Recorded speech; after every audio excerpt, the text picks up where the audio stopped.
Hello बच्चों, तो कैसे हैं आप लोग। आई होप आप सभी बढ़िया तरीके से अपनी पढ़ाई को एंजॉय कर रहे होंगे। फिजिक्स में स्पेशली मैं बात करूं तो आज मैं आपका एके सर लेकर आया हूं कुछ इलेक्ट्रोस्टैटिक्स की प्यारी बातें और बातें ही हम लोग करने वाले हैं। उन बातों में 30 मोस्ट इंपॉर्टेंट क्वेश्चंस हम लोग बेटा डिस्कस करेंगे। देखिए एक बार ढंग से हम लोग सेशन को शुरुआत करते हैं। सभी बच्चे मेरे हिसाब से आ गए होंगे, जुड़ गए होंगे, तो फटाफट से एक बार कमेंट सेक्शन में हमारा जो हैशटैग है जिद कर सभी बच्चे टाइप करेंगे। जिद है तो जोश है तो जुनून है, और इन सब चीजों को लेके हम लोग आगे बढ़ेंगे तो जीत आपकी पक्की है। ठीक है बच्चों, तो देखिए हम लोग शुरू करते हैं बिना किसी परेशानी के। ओके, तो देखिए बच्चों 11th और 12th दोनों को हम कंबाइन फॉर्म में स्टडी करते हैं नीट और जेई के लिए। इंडिविजुअल अभी 12th बोर्ड के एग्जाम्स भी आने वाले हैं, तो स्पेशली 12th बोर्ड के एग्जाम्स को फोकस में रखते हुए नीट के इंपॉर्टेंट क्वेश्चंस को ध्यान में रखते हुए इंपॉर्टेंट कॉन्सेप्ट्स को हम लोग स्टडी करेंगे 30 मोस्ट इंपॉर्टेंट क्वेश्चंस की फॉर्म में, जिनमें हम almost electric charge and field जो कि हमारा एनसीईआरटी का फर्स्ट चैप्टर है, Bihar board, UP board, Rajasthan board, CBSE, NEET, JEE Mains, सभी के लिए ये लेक्चर काफी इंपॉर्टेंट रहेगा।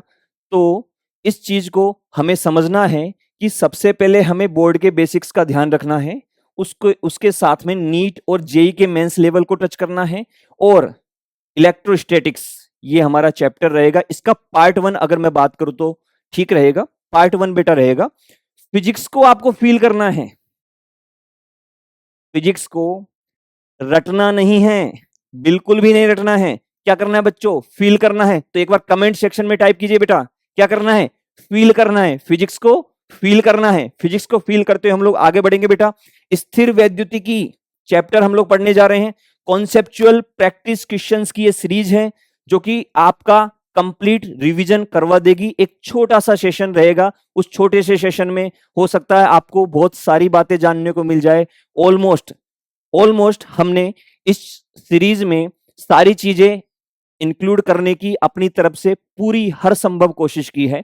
फिर भी आप लोग अपना फीडबैक देते रहिए, कमेंट सेक्शन में टाइप करते रहिएगा, मैं देखता रहूंगा। ठीक है, देखिए बच्चों अगर हम लोग बात करें क्वेश्चन नंबर 1 की, तो क्वेश्चन नंबर 1 आप सभी बच्चों के सामने स्क्रीन पर है। एक और मैं बात आप लोगों के साथ शेयर करना चाह रहा हूं, ये वन वे कम्युनिकेशन नहीं होना चाहिए, it should be two way communication. आपकी तरफ से भी उतना ही रेस्पॉन्स रहना चाहिए। सभी बच्चे नोटबुक और पेन लेके बैठेंगे क्योंकि ये लाइव सेशन है। इंटरेक्टिव जितना ज्यादा हो सके उतना इंटरेक्टिव हमें बनाए रखना है। सभी बच्चे अपनी नोटबुक और पेन निकाल के, आपको मैं कुछ टाइम दे रहा हूं, सभी बच्चे एक बेसिक आइडिया के साथ सोल्व करने की कोशिश करें। देखिए क्वेश्चन क्या लिखा हुआ बेटा, किसी धातु के गोले को 1 कूलाम आवेश से धनावेशित करने में उससे कितने इलेक्ट्रॉन निष्कासित करने होंगे। यहां पे एक छोटी सी बात और ऐड करना चाहूंगा मैं, वो छोटी सी बात यह, किसी भी न्यूमेरिकल को सोल्व कैसे करना है, किसी भी न्यूमेरिकल को बेटा सोल्व कैसे करना है, उसके कुछ सिंपल स्टेप्स होते हैं, ज्यादातर बच्चे जानते हैं। सबसे पहले हम लोग, एक मिनट देखिए, सबसे पहले बच्चों हम लोग कुछ बातें बोर्ड के हिसाब से भी सीखेंगे, क्योंकि बोर्ड की नोटबुक में जितना अच्छे से आप थ्योरी को लिख पाएंगे उसी हिसाब से आपके मार्क्स दिए जाएंगे। तो बोर्ड के हिसाब से भी कुछ चीजें लेके चलें। कभी भी किसी न्यूमेरिकल प्रॉब्लम को आप जब बेटा सोल्व करते हैं, सॉल्यूशन आप लिख सकते हैं, हल लिख सकते हैं, कोई इश्यू नहीं है। देखिए सबसे फर्स्ट स्टेप, सबसे पहले हमें लिखना होता है दिया है। कोई भी कंफ्यूजन नहीं रहता अगर आप इन सिंपल 4 स्टेप्स को फॉलो कर लेते हैं। फर्स्ट स्टेप है बेटा दिया है, तो देख लेते हैं बेटा क्या क्या दिया है। हमने क्वेश्चन को रीड किया, सबसे पहले क्या दे रखा है बेटा, द्रव्यमान। सेकंड क्वेश्चन है क्या, कोई बात नहीं, फर्स्ट क्वेश्चन से वापस लेते हैं, रीटेक। किसी धातु के गोले को, तैयार हैं आप लोग?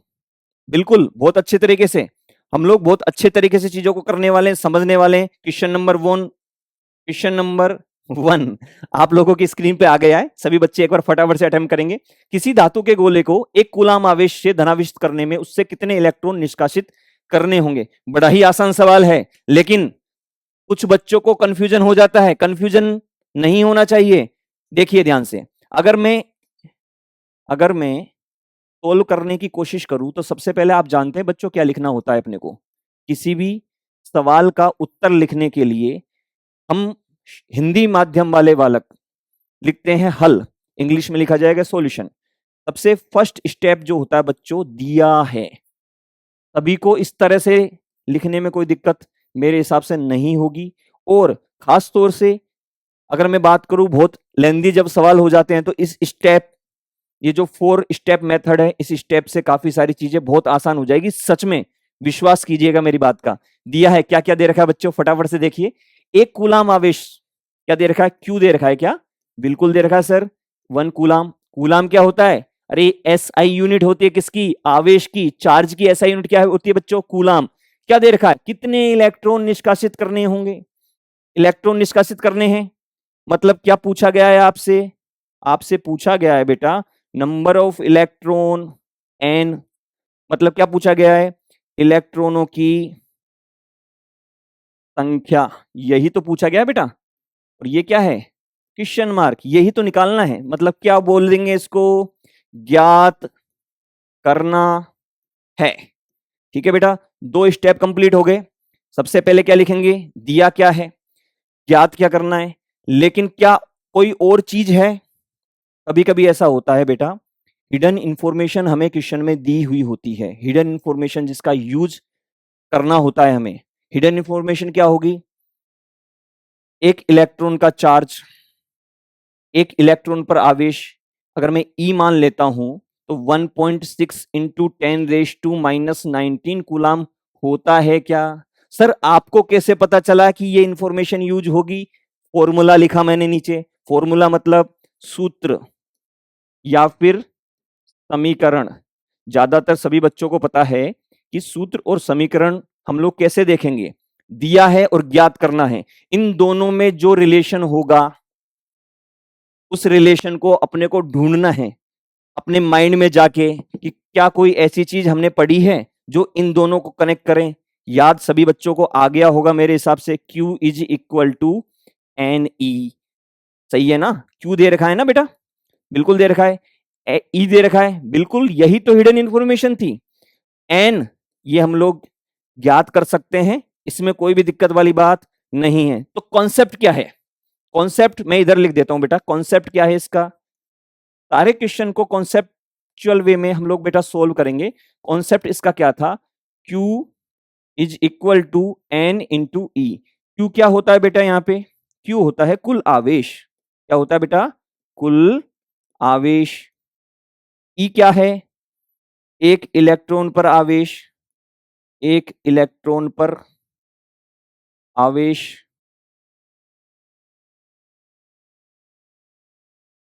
साइन को कंसीडर नहीं करना है बेटा।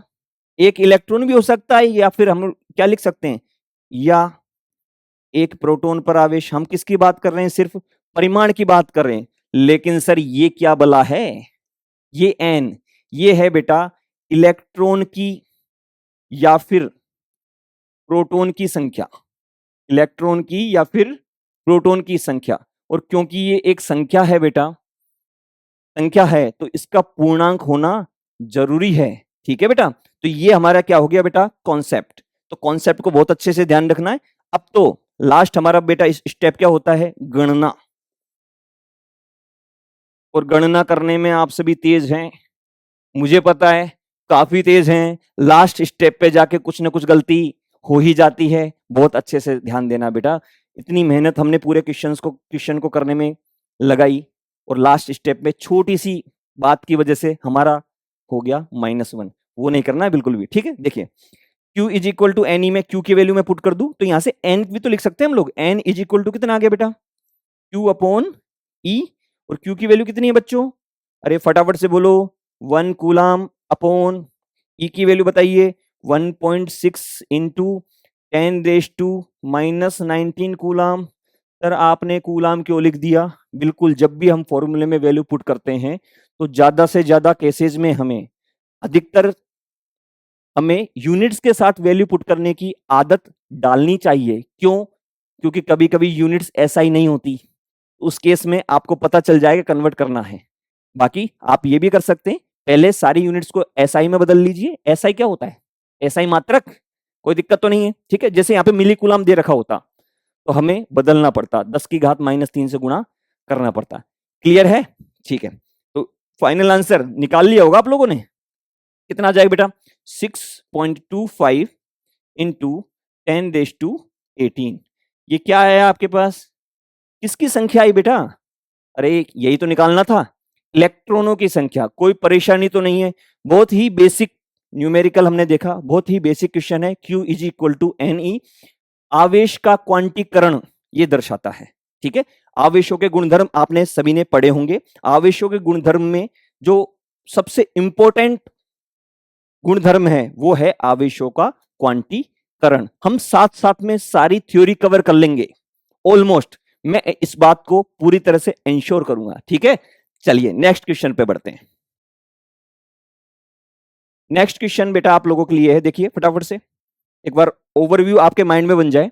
किसी वस्तु को इतना आवेशित किया जाता है कि उसके द्रव्यमान में 9.1 Ng, Ng क्या है ये?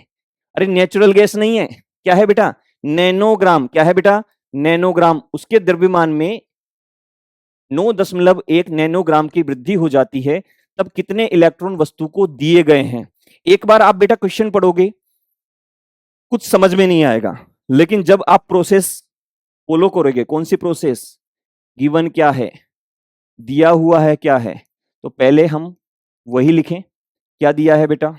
स्टेप बाय स्टेप, बिल्कुल भी परेशान नहीं होना है, सभी बच्चों को अच्छे से समझ में आएगा। देखिए ध्यान से, दिया है क्या क्या दे रखा है बेटा, देख लिए क्या क्या दे रखा है। द्रव्यमान में वृद्धि, मतलब डेल्टा एम लिख सकता हूं क्या बेटा?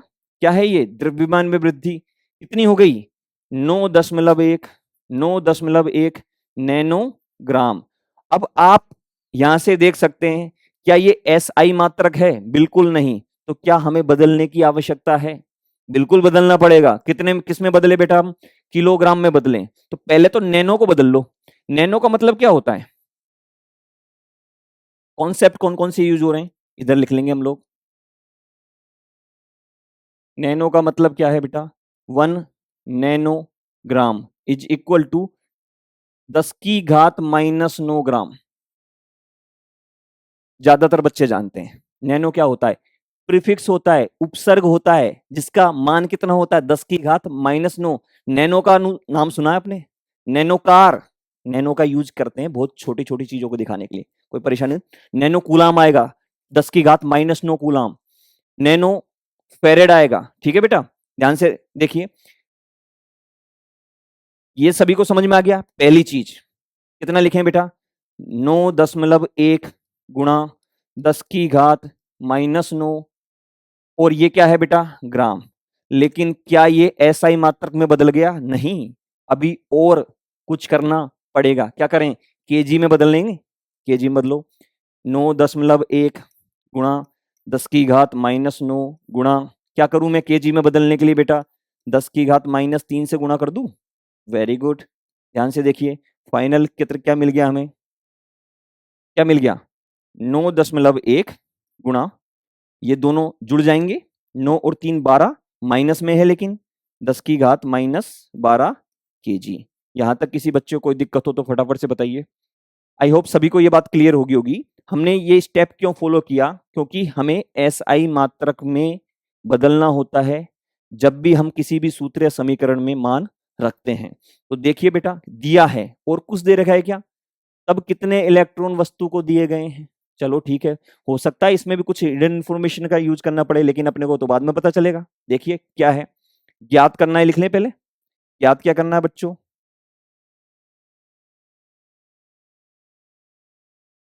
देखिए क्या ज्ञात करना है? ज्ञात करना है, कुछ बच्चों को हो सकता है ये लगे कितना स्लो चल रहा है, लेकिन आप विश्वास मानिए, ये जब लेक्चर खत्म होगा, ये जब लेक्चर खत्म होगा तो आपको सीट बेल्ट बांधना पड़ेगा।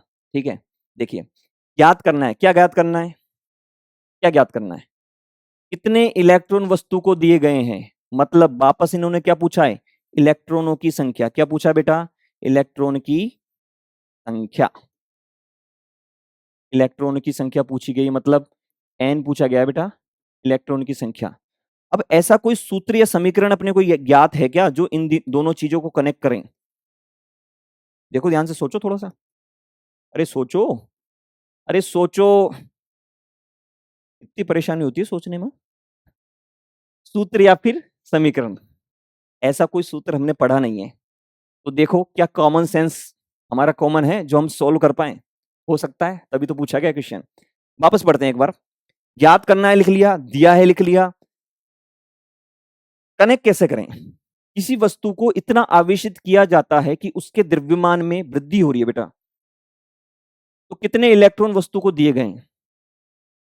एक छोटी सी बात मैं आपको बता देना चाह रहा हूं यहां पे कि ये कोई मान लीजिए कोई वस्तु है, इसको अगर हम इलेक्ट्रॉन दे रहे हैं, ध्यान से सुनिए, इलेक्ट्रॉन अगर दे रहे हैं तो ये ऋणावेशित हो जाएगी क्या बेटा, इस पे कौन सा आवेश आ जाएगा, ऋणावेश आ जाएगा।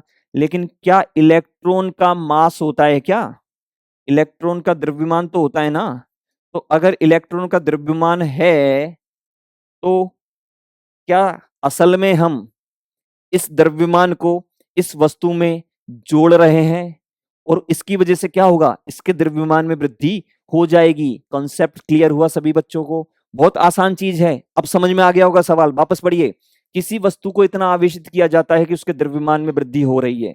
क्यों वृद्धि हो रही है बेटा, इलेक्ट्रॉन जब ऐड करेंगे तो कोई भी वस्तु का द्रव्यमान में कोई दूसरा द्रव्यमान ऐड करेंगे तो द्रव्यमान बढ़ जाएगा। कितना बढ़ा वो दे रखा है।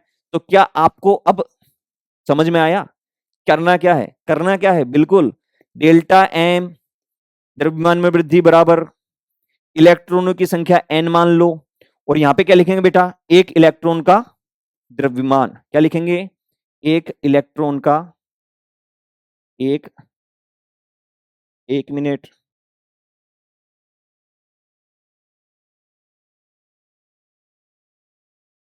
क्या लिखेंगे बच्चों, एक इलेक्ट्रॉन का द्रव्यमान।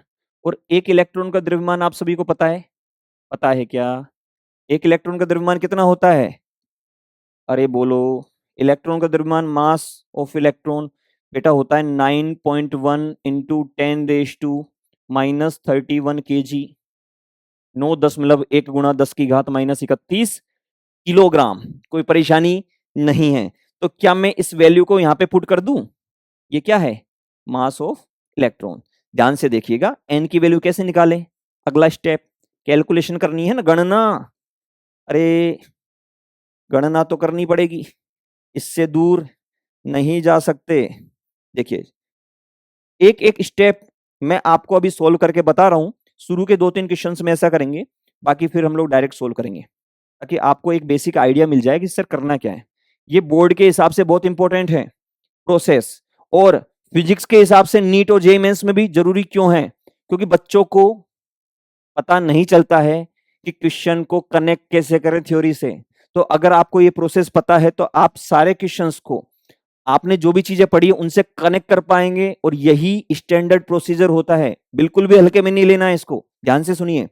गणना में क्या करेंगे, ये एन की वैल्यू कितनी आ गई बच्चों, डेल्टा एम मतलब द्रव्यमान में वृद्धि अपॉन एक इलेक्ट्रॉन का द्रव्यमान। तो डेल्टा एम की वैल्यू कितनी है बेटा, यहां पे निकाली है ना हमने, 9.1 गुणा, आराम आराम से, बिल्कुल कोई जल्दबाजी नहीं है, समझना ज्यादा जरूरी है, समझना ज्यादा जरूरी है। कम क्वेश्चंस कर लेंगे, कोई परेशानी नहीं है, कम चीजें पढ़ लो, लेकिन जो पढ़ो अच्छे से सॉलिड तरीके से पढ़ो कि बाद में आपको इतना कॉन्फिडेंस आ जाए कि इस तरह के सवाल या इस कॉन्सेप्ट से रिलेटेड कोई दूसरे टाइप का भी सवाल पूछ ले तो आप बढ़िया तरीके से परफॉर्म कर पाओ एग्जाम में। ठीक है, तो इन चीजों का बहुत ध्यान रखना है।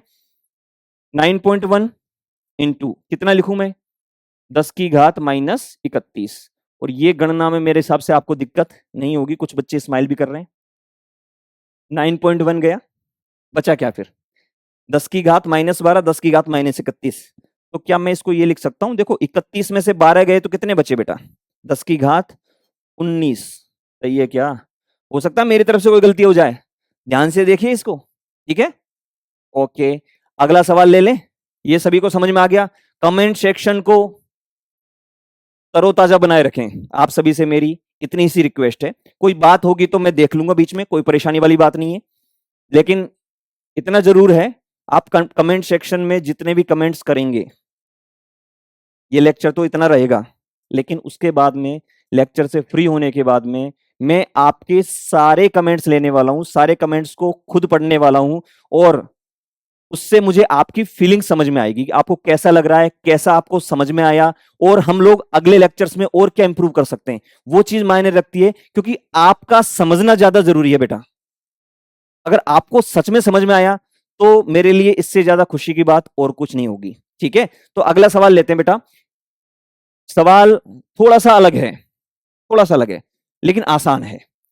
एक कप जल मतलब 250 ग्राम, लगभग उन्होंने अपनी तरफ से डेटा दे दिया, 250 ग्राम जल में कितनी मात्रा में धनावेश या फिर ऋणावेश होते हैं? धनावेश या फिर ऋणावेश, ऐसा क्यों बोला ना, धनावेश या फिर ऋणावेश? या तो धनावेश पूछना चाहिए सर, या फिर ऋणावेश पूछना चाहिए, क्योंकि दोनों का ही उत्तर समान होगा, क्योंकि परिमाण की यहां पे बात की जा रही है। आप सभी जानते हैं किसी भी उदासीन वस्तु में जितना धनावेश होता है उतना ही ऋणावेश भी होता है। धनावेश और ऋणावेश दोनों एक दूसरे को उदासीन कर देते हैं। तो वापस आते हैं, एक कप जल, ठीक है? तो मैं थोड़ा सा इस चीज को ऐसे लिखूंगा बेटा, क्या दे रखा है आपको? 250 ग्राम। क्या दे रखा है बेटा? मास दे रखा है क्या? द्रव्यमान दे रखा है, तो दिया है में क्या लिखेंगे अपन?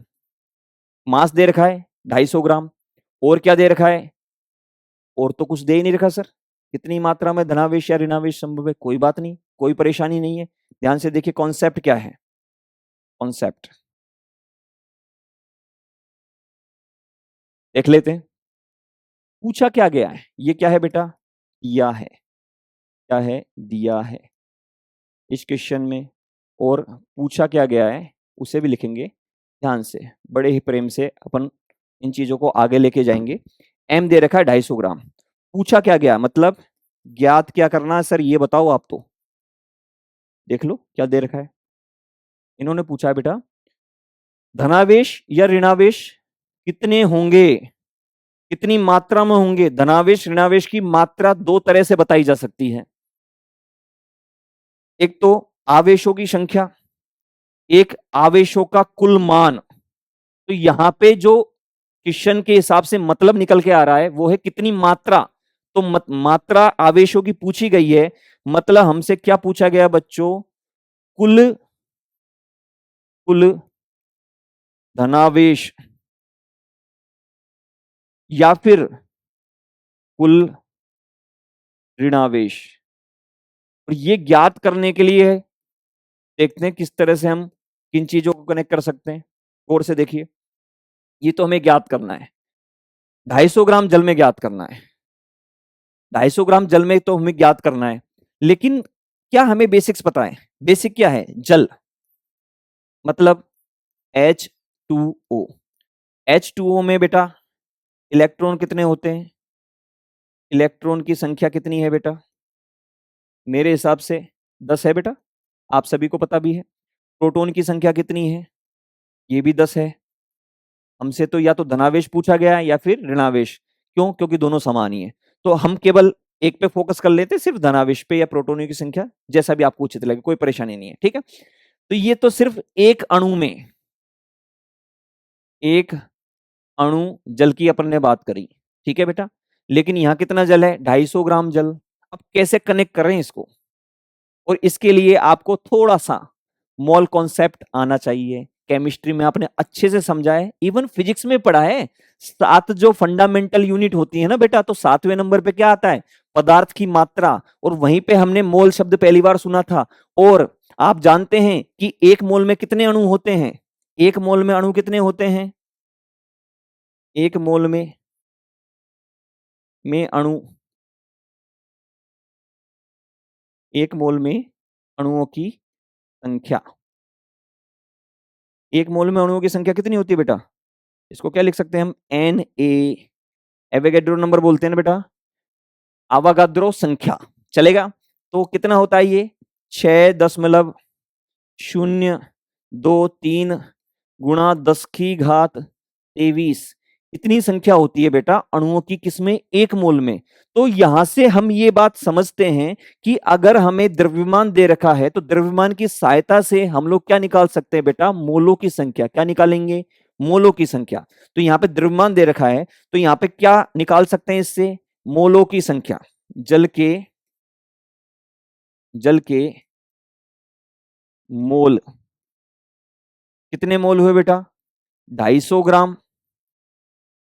फॉर्मूला कौन सा यूज करें सर, नहीं पता हमें तो, कोई बात नहीं मैं बता देता हूं।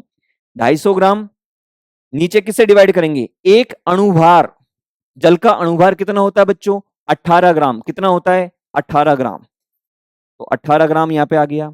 यहाँ पे हमने एक फॉर्मूला और यूज किया है, क्या है, मोलों की संख्या। मोल की संख्या बराबर क्या हो गया बेटा, कुल भार, कुल द्रव्यमान बटे एक अणु का द्रव्यमान, अणुभार लिख लो। ये सूत्र हमने बेटा यहाँ पे यूज किया है। तो ग्राम से तो बेटा ग्राम कैंसिल हो गया, बचा क्या, 250/18।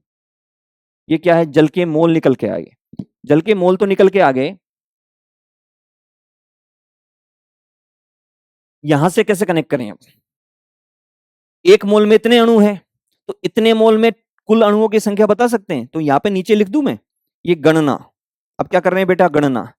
क्यों गणना कर रहे हैं सर, सूत्र कौन सा लगाया है, ये सूत्र हम लोगों ने लगा दिया बेटा, हम लोगों ने लगा दिया। कॉमन सेंस से कई बार चीजों को इस तरह से कनेक्ट करना पड़ता है कि 2-3 स्टेप हम आगे निकल जाते हैं, और ये सब चीजें हमें प्रैक्टिस से आती है। तो परेशान बिल्कुल भी नहीं होना है, जब ये क्वेश्चन आपको समझ में आ जाएगा तो इस तरह के कोई भी सवाल आप इजीली कर पाएंगे। इस तरह के नहीं, अलग तरह के भी, जिनमें थोड़ा बेसिक लेवल से अपने को सोचना है, ठीक है, वही चीज तो समझनी है। अरे बच्चों, फिजिक्स को फील करना है, कमेंट सेक्शन में वापस से टाइप कीजिए, फिजिक्स को फील करना है, ठीक है। फटाफट इधर आइए, गणना में क्या करेंगे, जल के मोल निकाल लिए, ठीक है, अणुओं की संख्या एक मोल में दे रखी है, तो कुल अणुओं की संख्या निकाल सकते हैं बेटा, बिल्कुल।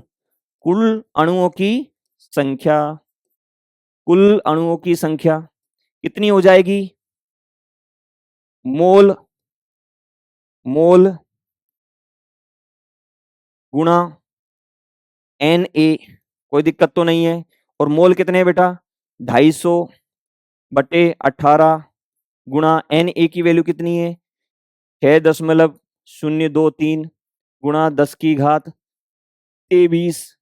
लेकिन सवाल अभी खत्म नहीं हुआ है, निकालना तो क्या है, कुल धनावेश या कुल ऋणावेश। हमने लेकिन निकाला क्या है अभी तक, कुल अणुओं की संख्या।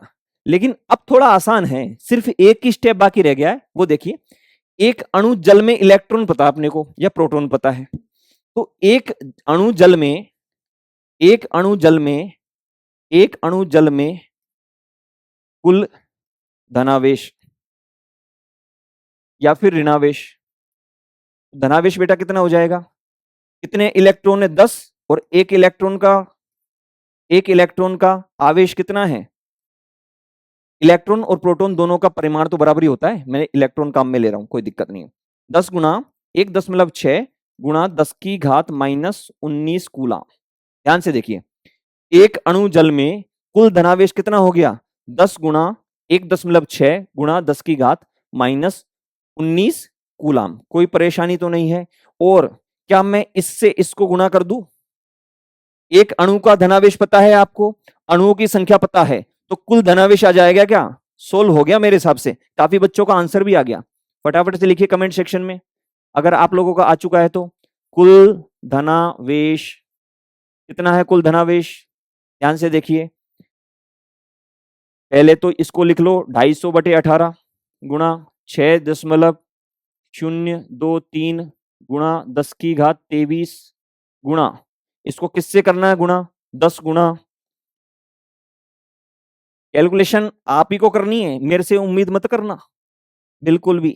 2 दूनी 4, बिल्कुल नहीं बताने वाला मैं। अरे आप लोग तेज हैं, अरे है क्या तेज, बहुत तेज। 1 मिनट, सॉरी। देखिए, तो इसको आप सोल्व करो बेटा, फटाफट से सोल्व करो सभी बच्चे।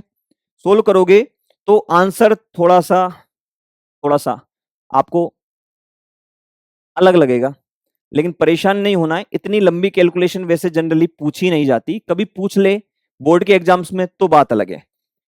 1.337 मैं आपको बता देता हूं, 1.337 इंटू 10⁻7 कूलाम। अभी बच्चे लिख लेंगे, ये हमारा आंसर है 1.337 इंटू 10⁻7 कूलाम। और सोल्व करना है प्रॉपर तरीके से। थोड़ी बहुत कैलकुलेशन पूछी जाती है, इतनी लंबी नहीं पूछी जाती जनरली, लेकिन अगर किसी ने पूछ ली तो सोल्व तो करना पड़ेगा। अगला क्वेश्चन पे आते हैं, फटाफट से सभी ने नोट कर लिया होगा मेरे हिसाब से। देखिए, दो समरूप धातु के गोलों को क्रमशः +q तथा -q आवेश दिए गए हैं, तो देखो हो क्या रहा है यहाँ पे, दो समरूप है बेटा धातु के गोले, और उनको एक को तो हमने क्या किया, +q आवेश दे दिया, +q, और दूसरे को क्या कर दिया बेटा, -q आवेश दे दिया। ठीक है, दे दिया, हो गया, क्वेश्चन ही खत्म।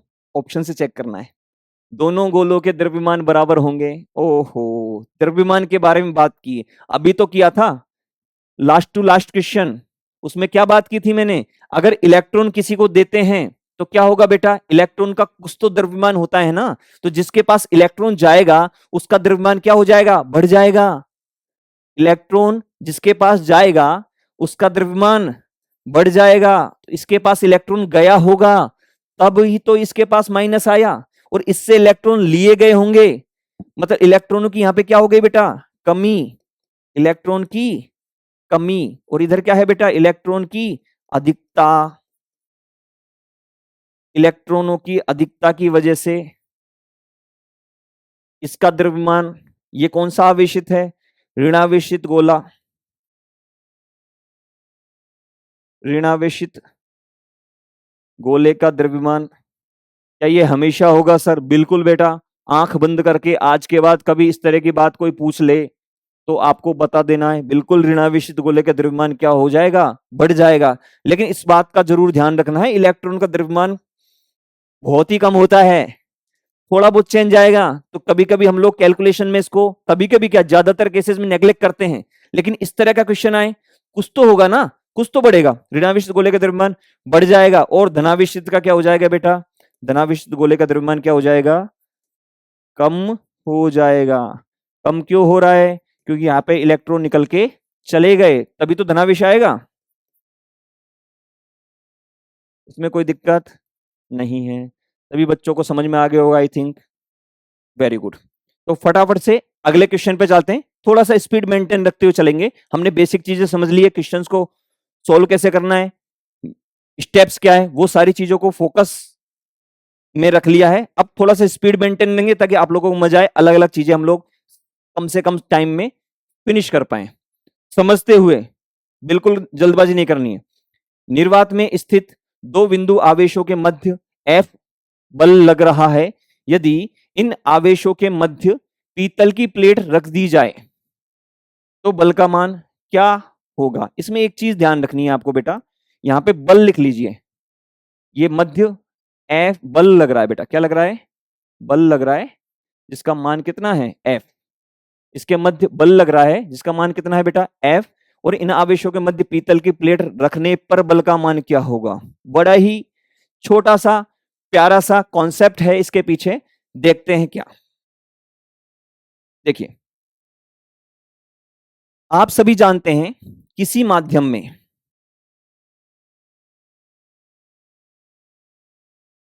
निर्वात में लगने वाला बल तो जानते हैं हम, तो आवेशों को जब निर्वात में रखते हैं r दूरी पर Q1 एंड Q2, तो बल का मान क्या होता है बेटा, K Q1 Q2 upon R square, कोई दिक्कत वाली बात नहीं। लेकिन किसी दूसरे माध्यम में जब रखते हैं हम, तो जो इफेक्टिव फोर्स होता है, जो परिणामी बल होता है किसी माध्यम में, वैद्युत बल, कौन सा बल बेटा, वैद्युत बल, वो कितना हो जाता है, इसको बोलते हैं बेटा एफ एम, एम मतलब मीडियम, ठीक है बेटा, ये क्या हो जाएगा एफ, जो नॉर्मल फोर्स है हमारा अपॉन किससे डिवाइड करते हैं हम लोग, परावैद्युतांक।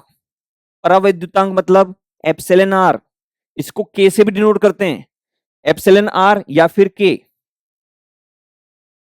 एप्सिलॉन आर या फिर के। होता क्या है ये, होता क्या है बेटा, ये होता है आपका सापेक्ष विद्युतशीलता, सापेक्ष विद्युतशीलता, या फिर आप लिख सकते हो बच्चों इसको, या फिर क्या बोल सकते हो इसको, परावैद्युतांक। काफी सारे बच्चे इस चीज में कंफ्यूज रहते हैं, सभी लोग ध्यान से देखें इस बात को, वापस मैं रिपीट कर रहा हूं। एप्सिलॉन आर और के एक ही चीज है, ये वाला के अलग है, के Q1 Q2 upon r square. यहां पे इसकी वैल्यू कितनी होती है, 9 गुणा 10 की घात, इसकी वैल्यू कितनी होती है बेटा, 9 गुणा 10 की घात 9। ये एक नियतांक होता है, इसके की बात नहीं कर रहे हैं। कभी भी आपको कंफ्यूज करने के हिसाब से क्वेश्चन नहीं पूछा जाएगा, आपको जब भी पूछा जाएगा सवाल में ये अच्छे से प्रॉपर मेंशन होगा कि परावैद्युतांक है, तो परावैद्युतांक आपको दे रखा होगा। और जनरली ये क्या होता है बेटा, जनरली क्या होता है, जनरली ये ग्रेटर देन 1 होता है।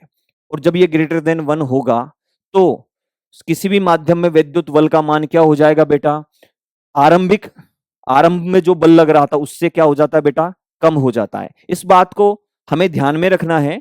तो इसको ऐसे भी लिख सकते हैं बेटा, एफ एम इज जनरली, सामान्यतः लिख लो,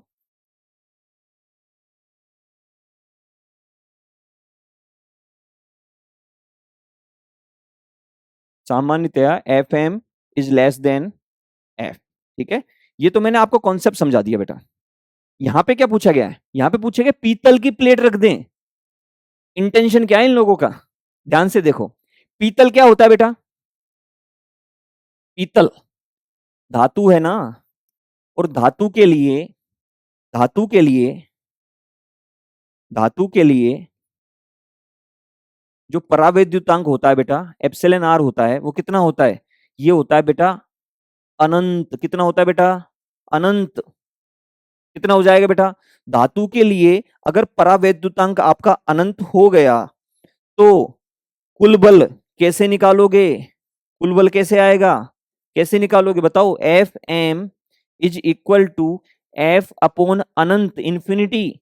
तो ये अगर अनंत की तरफ जा रहा है नीचे वाला पद, तो ये पूरा कहां जाएगा बेटा, 0 की तरफ जाएगा। कोई परेशानी तो नहीं है, ये बहुत सावधानी पूर्वक लिखनी है इन चीजों को, ये गणितीय चीजें हैं, कोई चीजें बिगड़ ना जाए, 0/0 की फॉर्म ना बने, इन्फिनिटी अपॉन इन्फिनिटी की फॉर्म ना बने। लेकिन 1 अपॉन इन्फिनिटी को अपन क्या लिखते हैं बेटा, टेंड्स टू 0, इक्वल टू 0 नहीं, टेंड्स टू 0, क्योंकि इन्फिनिटी को डिफाइन नहीं किया जा सकता। कभी और बात करेंगे इस चीज पे, अभी हम लोग नेक्स्ट क्वेश्चन पढ़ते हैं। आंसर क्या हो गया इसका, आंसर क्या हो गया बेटा, 0। क्या आंसर है बेटा, 0। क्या है बेटा, 0। Very good. अगला सवाल देखिए फटाफट से, कॉन्सेप्ट सभी को समझ में आ गया होगा मेरे हिसाब से। आगे देखिए, कुछ दूरी पर स्थित दो इलेक्ट्रॉनों के बीच गुरुत्वीय तथा स्थिर वैद्युत बलों के बीच अनुपात क्या होगा। यह भी बहुत स्टैंडर्ड सवाल है, शायद एनसीईआरटी में भी बुक में आपको दिया गया है। नीट, नीट और बोर्ड के हिसाब से बहुत ही बेहतरीन सवाल है, जिसको आपको बहुत बार पूछा भी गया है। देखिए ध्यान से, करना क्या है इसमें, कुछ दूरी पर स्थित, कुछ दूरी पर स्थित, कुछ दूरी पर स्थित, दूरी कितनी है बेटा, इन दोनों के बीच की दूरी है r। ठीक है, कोई परेशानी तो नहीं है। और कुछ दूरी पर स्थित, ये क्या है, ये भी इलेक्ट्रॉन है, ये भी इलेक्ट्रॉन है, मैंने थोड़ा ज्यादा बड़ा बना दिया, कोई बात नहीं। इलेक्ट्रॉन और इलेक्ट्रॉन के बीच में दूरी फिक्स है। पूछा क्या गया है, गुरुत्वीय बल एफ जी लिख दे बेटा, और नीचे क्या है, स्थिर वैद्युत बल। स्थिर वैद्युत बल मतलब एफ इलेक्ट्रिक लिख देते हैं, कोई परेशानी तो नहीं है। गुरुत्वीय बल का मान आप सभी ने पढ़ा हुआ है, गुरुत्वीय बल का मान क्या होता है, Gm1m2 upon r square.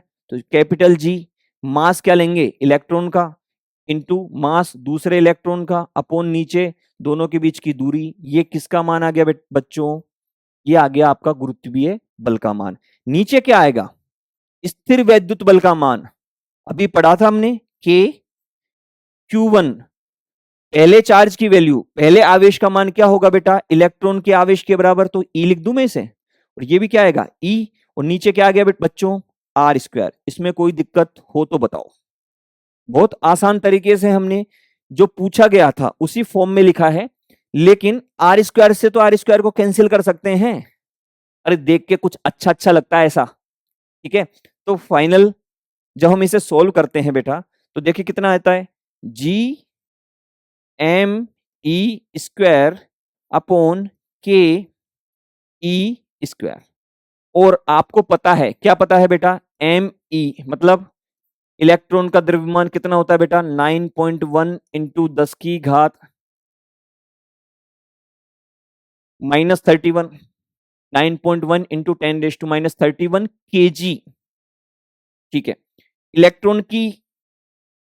Electron पर आवेश का मान कितना होता है, 1.6 इंटू 10⁻⁻19 कूलाम। तो ये दोनों वैल्यूज को जब हम इसमें पुट करेंगे, अरे सर जी की वैल्यू और के की वैल्यू भी तो रखोगे, कोई बात नहीं, अपने को पता है ना, आपको पता है जी की वैल्यू क्या होती है, बताओ फटाफट से, कितनी होती है, 6.67 इंटू 10⁻11 इंटू, ये बताइए इलेक्ट्रॉन का मास 9.1 गुणा 10 की घात -31। वेरी गुड, देखिए ध्यान से, नीचे क्या आएगा, इसको तो आप अच्छे से जानते हो, सांसों में बसा हुआ है क्या, ये बिल्कुल बसा होना चाहिए, इतना आसान। ये कितना है, 1.6 गुणा 10 की घात -19, ठीक है क्या, वेरी गुड, बहुत आसान है, कैलकुलेशन कर लेना। फाइनल आंसर मैं आप लोगों को बता देता हूं कितना आएगा, फटाफट से लिख लीजिए, नोट कर लीजिए, लेकिन प्रोसेस को देखो आप, प्रोसेस में करना क्या है, इस बात को सीखना है, रटना नहीं है कोई भी चीजें, फिजिक्स को फील करना है। फटाफट से कमेंट सेक्शन में लिखते रहिए फिजिक्स फील अगर हो रही है तो, ठीक है। मैं आपके सारे कमेंट्स रीड करने वाला हूं, बिल्कुल भी परेशान नहीं होगा, उसी से मेरे को पता चलेगा कि आपको कितना समझ में आ रहा है, कितना आप फील कर पा रहे हैं, ठीक है बच्चों, कोई भी परेशानी नहीं होनी चाहिए किसी भी तरह की, ठीक है, ओके, चलिए, ठीक है। एक मिनट, सॉरी, थोड़ा सा गला खराब है आज, माफी चाहूंगा परेशानी के लिए। इसको जब आप सोल्व करेंगे बेटा, अप्रोक्सीमेटली आपका आंसर नियरली मतलब ये आएगा 10 की घात -43। आप सोल्व कर लेना, कोई परेशानी वाली बात नहीं है, बेसिक एग्जांपल्स में भी शायद आपको मिल जाएगा एनसीईआरटी की बुक में। फाइनल आंसर क्या हो गया, आंसर क्या है, डी ऑप्शन। अगली स्लाइड की तरफ बढ़ते हैं।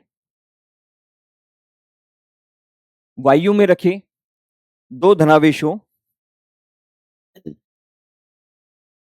वायु में रखे दो धनावेशों के मध्य परावैद्युत वही है, अरे डिस्कस कर चुके हैं ऑलरेडी, लास्ट क्वेश्चन यही तो किया था, लास्ट टू लास्ट क्वेश्चन में हमने परावैद्युत के बारे में पढ़ा था ना, परावैद्युत रखने से बल का मान क्या हो जाता है, f m is less than F.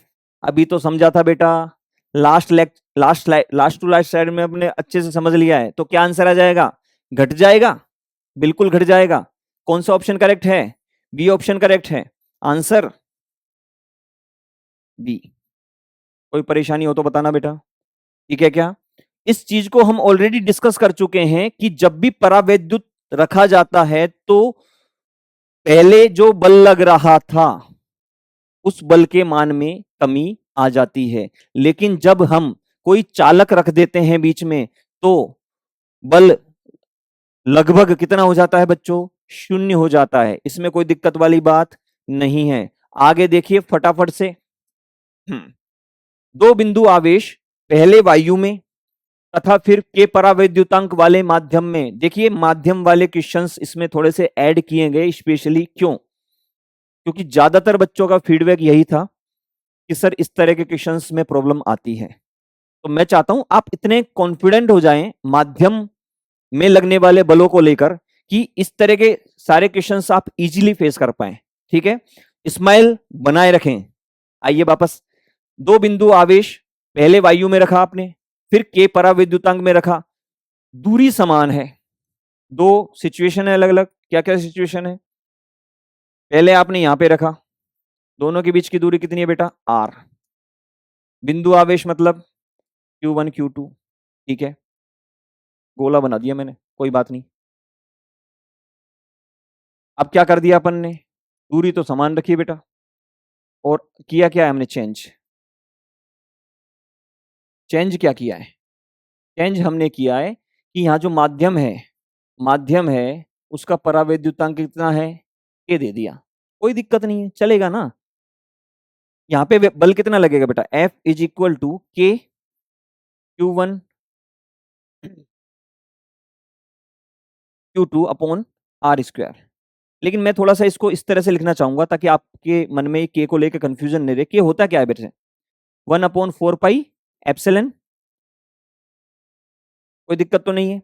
Epsilon note लिख लें इसको यहाँ पे, क्योंकि ये निर्वात में या वायु में रखा गया है इसको, तो इसमें तो एप्सिलन नोट ही आ जाएगा। Q1 Q2 upon r square. यहाँ तक कोई दिक्कत नहीं, मेरे हिसाब से सभी बच्चों को क्लियर हो गया होगा। लेकिन जब हमने के माध्यम में रखा तो ये जो बल लगेगा उसको अपन क्या लिखेंगे बेटा? F m. और इसका सूत्र कैसे लिखेंगे अपन? 1/4 pi epsilon naught epsilon r. ये जो वैल्यू है के, ये किसके बराबर है बेटा? एप्सिलन आर के ही तो बराबर है। इनटू क्या आ गया? Q1 Q2 upon r square. कोई परेशानी तो नहीं है? देखिए निकालना क्या है, दोनों का रेशियो निकालना है ना, एफ अपॉन एफ एम। तो निकाल लेते हैं, कोई परेशानी नहीं है बिल्कुल, सभी चीजों को अच्छे से रखते हुए। F upon f m is equal to कितना आ गया बेटा? ये तो कैंसिल आउट हो गया, देखो ऊपर क्या आएगा? 1/4 pi epsilon naught Q1 Q2 upon r square. नीचे क्या आएगा? 1/4 pi epsilon naught epsilon r. इसको आप डेरिवेशन की तरह भी देख सकते हैं, चीजों को हमने समझ तो पहले ही लिया। Q1 Q2 upon r square. ध्यान से देखिए बेटा, ये पूरा कैंसिल हो गया, कितना अच्छा लग रहा है। 1/4 पाई ये उड़ गया, एप्सिलन नोट ये भी गया, ये पूरा चला गया। क्या बचा? क्या देखो, अरे कुछ रह गया, देखो।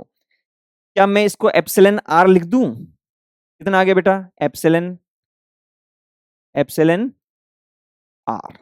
ठीक है, तो फाइनली जो रिजल्ट हमें मिला बेटा यहां से, f upon f m is equal to क्या हो गया? एप्सिलन आर आ गया। और इसी को अपन क्या लिख सकते हैं बेटा? के लिख सकते हैं क्या? क्योंकि के इसी के तो बराबर है। तो फाइनल हमारा उत्तर क्या हो जाएगा बेटा? के अनुपात 1। अनुपात ऐसे भी तो लिख सकते हैं।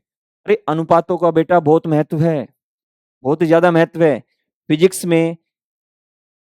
अगर आप रेशोज का अच्छे से यूज कर पाते हैं तो फिजिक्स आपके लिए बहुत आसान हो जाएगा। आप लोग चुटकियों में बढ़िया तरीके से सोल्व कर लोगे क्वेश्चंस को, ठीक है, बिना कोई लिखा पढ़ी करें, ठीक है। और वो चीज की जरूरत हमें नीट में, स्पेशली जेईई मेंस में काफी ज्यादा होती है। ठीक है बच्चों, सभी को आ गया समझ में? कोई दिक्कत हो तो बताते जाइएगा, कोई परेशानी नहीं लग रही मेरे को ऐसा, आप सभी बच्चों को अच्छे से समझ में आ रहा है। देखिए अगली स्लाइड पे चलते हैं।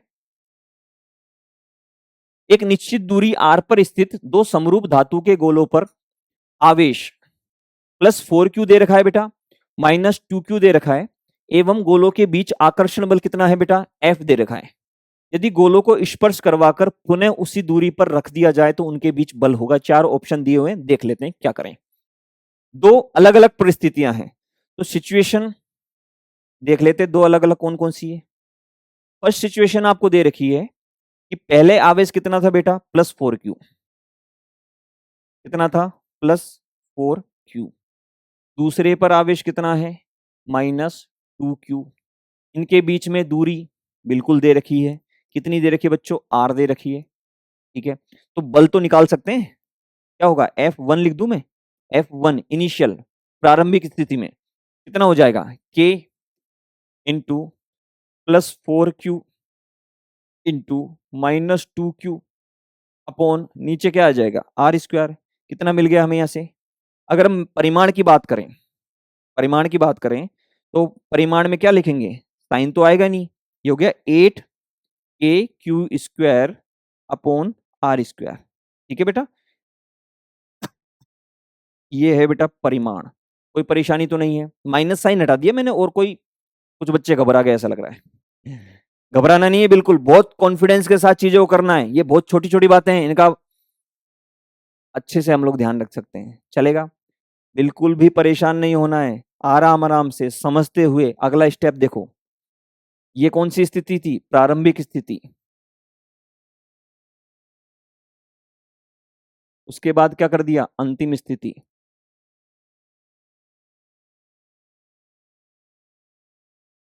अंतिम स्थिति में क्या होगा बच्चों? देखिए, अंतिम स्थिति में इन दोनों गोलों को हमने क्या करवा दिया बच्चों? स्पर्श करवा दिया। और आप जानते हैं जब दो धातु के समरूप गोलों को स्पर्श करवाया जाता है, हमने क्या कर दिया बेटा? दोनों को स्पर्श करवा दिया, दोनों को टच करवा दिया। तो अब क्या होगा? जो आवेश होगा, कौन सा आवेश? जो दोनों पे होगा, समान हो जाएगा, और उसका मान हो जाएगा बेटा दोनों के प्रारंभिक आवेशों का योग का औसत, मतलब 2 से भाग देना पड़ेगा। दोनों के प्रारंभिक मान के योग, प्रारंभिक मानों का औसत। तो Q1 प्लस Q2 बटे 2, कोई परेशानी नहीं है। तो वैल्यू कितनी आ जाएगी बेटा यहां से? Q1 की वैल्यू बताओ मुझे, प्लस के 4Q माइनस 2Q अपॉन 2। कितना आ गया बच्चों यहाँ से? 4 माइनस 2, 2 अपॉन 2 कितना आ गया? +1 आ गया क्या? ओनली प्लस का Q, कोई परेशानी नहीं है। ये छोटी सी कैलकुलेशन हमने की है। कैसे किया सर आपने? ये आपको कैसे पता चला कि इसी तरह से आंसर आएगा? प्रैक्टिस करनी पड़ेगी ना अपने को इस टाइप के क्वेश्चंस की। और छोटी सी बात है, छोटी सी बात यह है कि हर कोई अपनी स्थितिज ऊर्जा को न्यूनतम करना चाहता है। तो इनकी स्थितिज ऊर्जा न्यूनतम कब होती है बेटा? अगले आने वाले चैप्टर्स में इसके बाद जो स्थितिज ऊर्जा की बात होगी ना, उसमें थोड़ा और अच्छे से समझेंगे। अभी इस क्वेश्चन के हिसाब से मैं इतना बता देता हूं आपको। स्थितिज ऊर्जा न्यूनतम करने के लिए ये दोनों आवेशों का पुनर्वितरण इस तरह से होगा कि इनका जो कॉमन आवेश है Q0 बराबर Q1 प्लस Q2/2 हो जाता है। तो यहाँ पे वैल्यू कितनी आई बच्चों? इन दोनों की वैल्यू आ गई बेटा, प्लस Q आ गया ये और प्लस Q। लेकिन इन्होंने क्या किया? इसको वापस से कहां रख दिया? कितनी दूरी पर रख दिया? बोले R दूरी पर रखेंगे। रख दो, हमें क्या प्रॉब्लम है? हमें तो बल का ही तो मान निकालना है। ये भी प्लस Q है और ये भी कितना हो गया? Plus Q। तो फाइनल हम बल तो निकाल ही सकते हैं। F2 बराबर क्या हो जाएगा? K Q into Q upon R²। और इसको इस तरह से भी तो लिख सकते हैं, K Q² अपॉन R²। इसमें कोई भी दिक्कत किसी को नहीं है मेरे हिसाब से। ध्यान से देखिए, रेशियो बताना है ना आपको, तो रेशियो कितना हो जाएगा? F1 upon F2। इस बात का जरूर ध्यान रखें, F2 अपॉन F1 पूछा गया है, F1 अपॉन F2। कई बार इस चीज में बच्चे कंफ्यूज हो जाते हैं और रॉन्ग ऑप्शन टिक करवा के -1, बहुत ध्यान रखना है। कितना हो गया है यहां से? देखिए, 8 KQ² अपॉन R²। इसको डिवाइड करना है किससे? KQ² upon R²। मेरे हिसाब से ये बाकी चीजें तो कैंसिल आउट हो गई। अरे हो गई क्या? तो फाइनल आंसर कितना हो गया? 8 आ गया क्या? F1 upon F2। लेकिन पूछा ये नहीं गया है, पूछा क्या गया है कि नया जो बल होगा वो कितना होगा। तो नया बल F1 किसके बराबर है?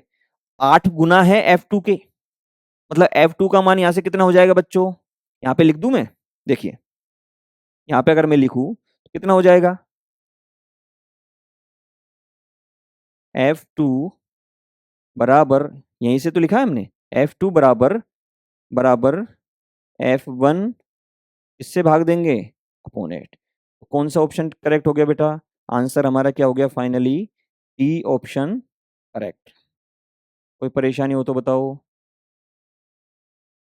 मेरे हिसाब से आप सभी को ये चीज समझ में आ गई होगी। फटाफट से नोट डाउन कर लीजिए। वैसे इसकी पीडीएफ जनरेट हो जाएगी और आपको एप्लीकेशन पे मिल जाएगी। एप्लीकेशन आप लोग डाउनलोड कर सकते हैं, नीचे जो लिंक दी हुई है उस लिंक पे क्लिक करें, एप्लीकेशन को डाउनलोड करें, कंप्लीटली फ्री है रजिस्ट्रेशन उसमें। और ये जो पीडीएफ है वो आप वहां से डाउनलोड करें ताकि आप बाद में भी अपने हिसाब से अच्छे से प्रैक्टिस कर पाए। कोई परेशानी नहीं है। अगला सवाल देखिए, इलेक्ट्रॉन के आवेश और संहति का अनुपात। ओहो, संहति क्या होती है सर? आधे बच्चे तो समझ गए। खैर, संहति बेटा द्रव्यमान को ही बोलते हैं। इसको बोलते हैं द्रव्यमान को। द्रव्यमान ही संहति है। और द्रव्यमान तो आपको पता है। अरे भैया, सवाल सोल्व हो चुका है मेरे हिसाब से। पूछा क्या गया आपको? E/m। किसका मास, किसका द्रव्यमान? इलेक्ट्रॉन का। यही तो पूछा गया है। बताइए, इलेक्ट्रॉन पर आवेश कितना होता है? 1.6 गुना 10⁻⁻19। नीचे क्या आएगा बच्चों? मास 9.1 इंटू 10⁻⁻31।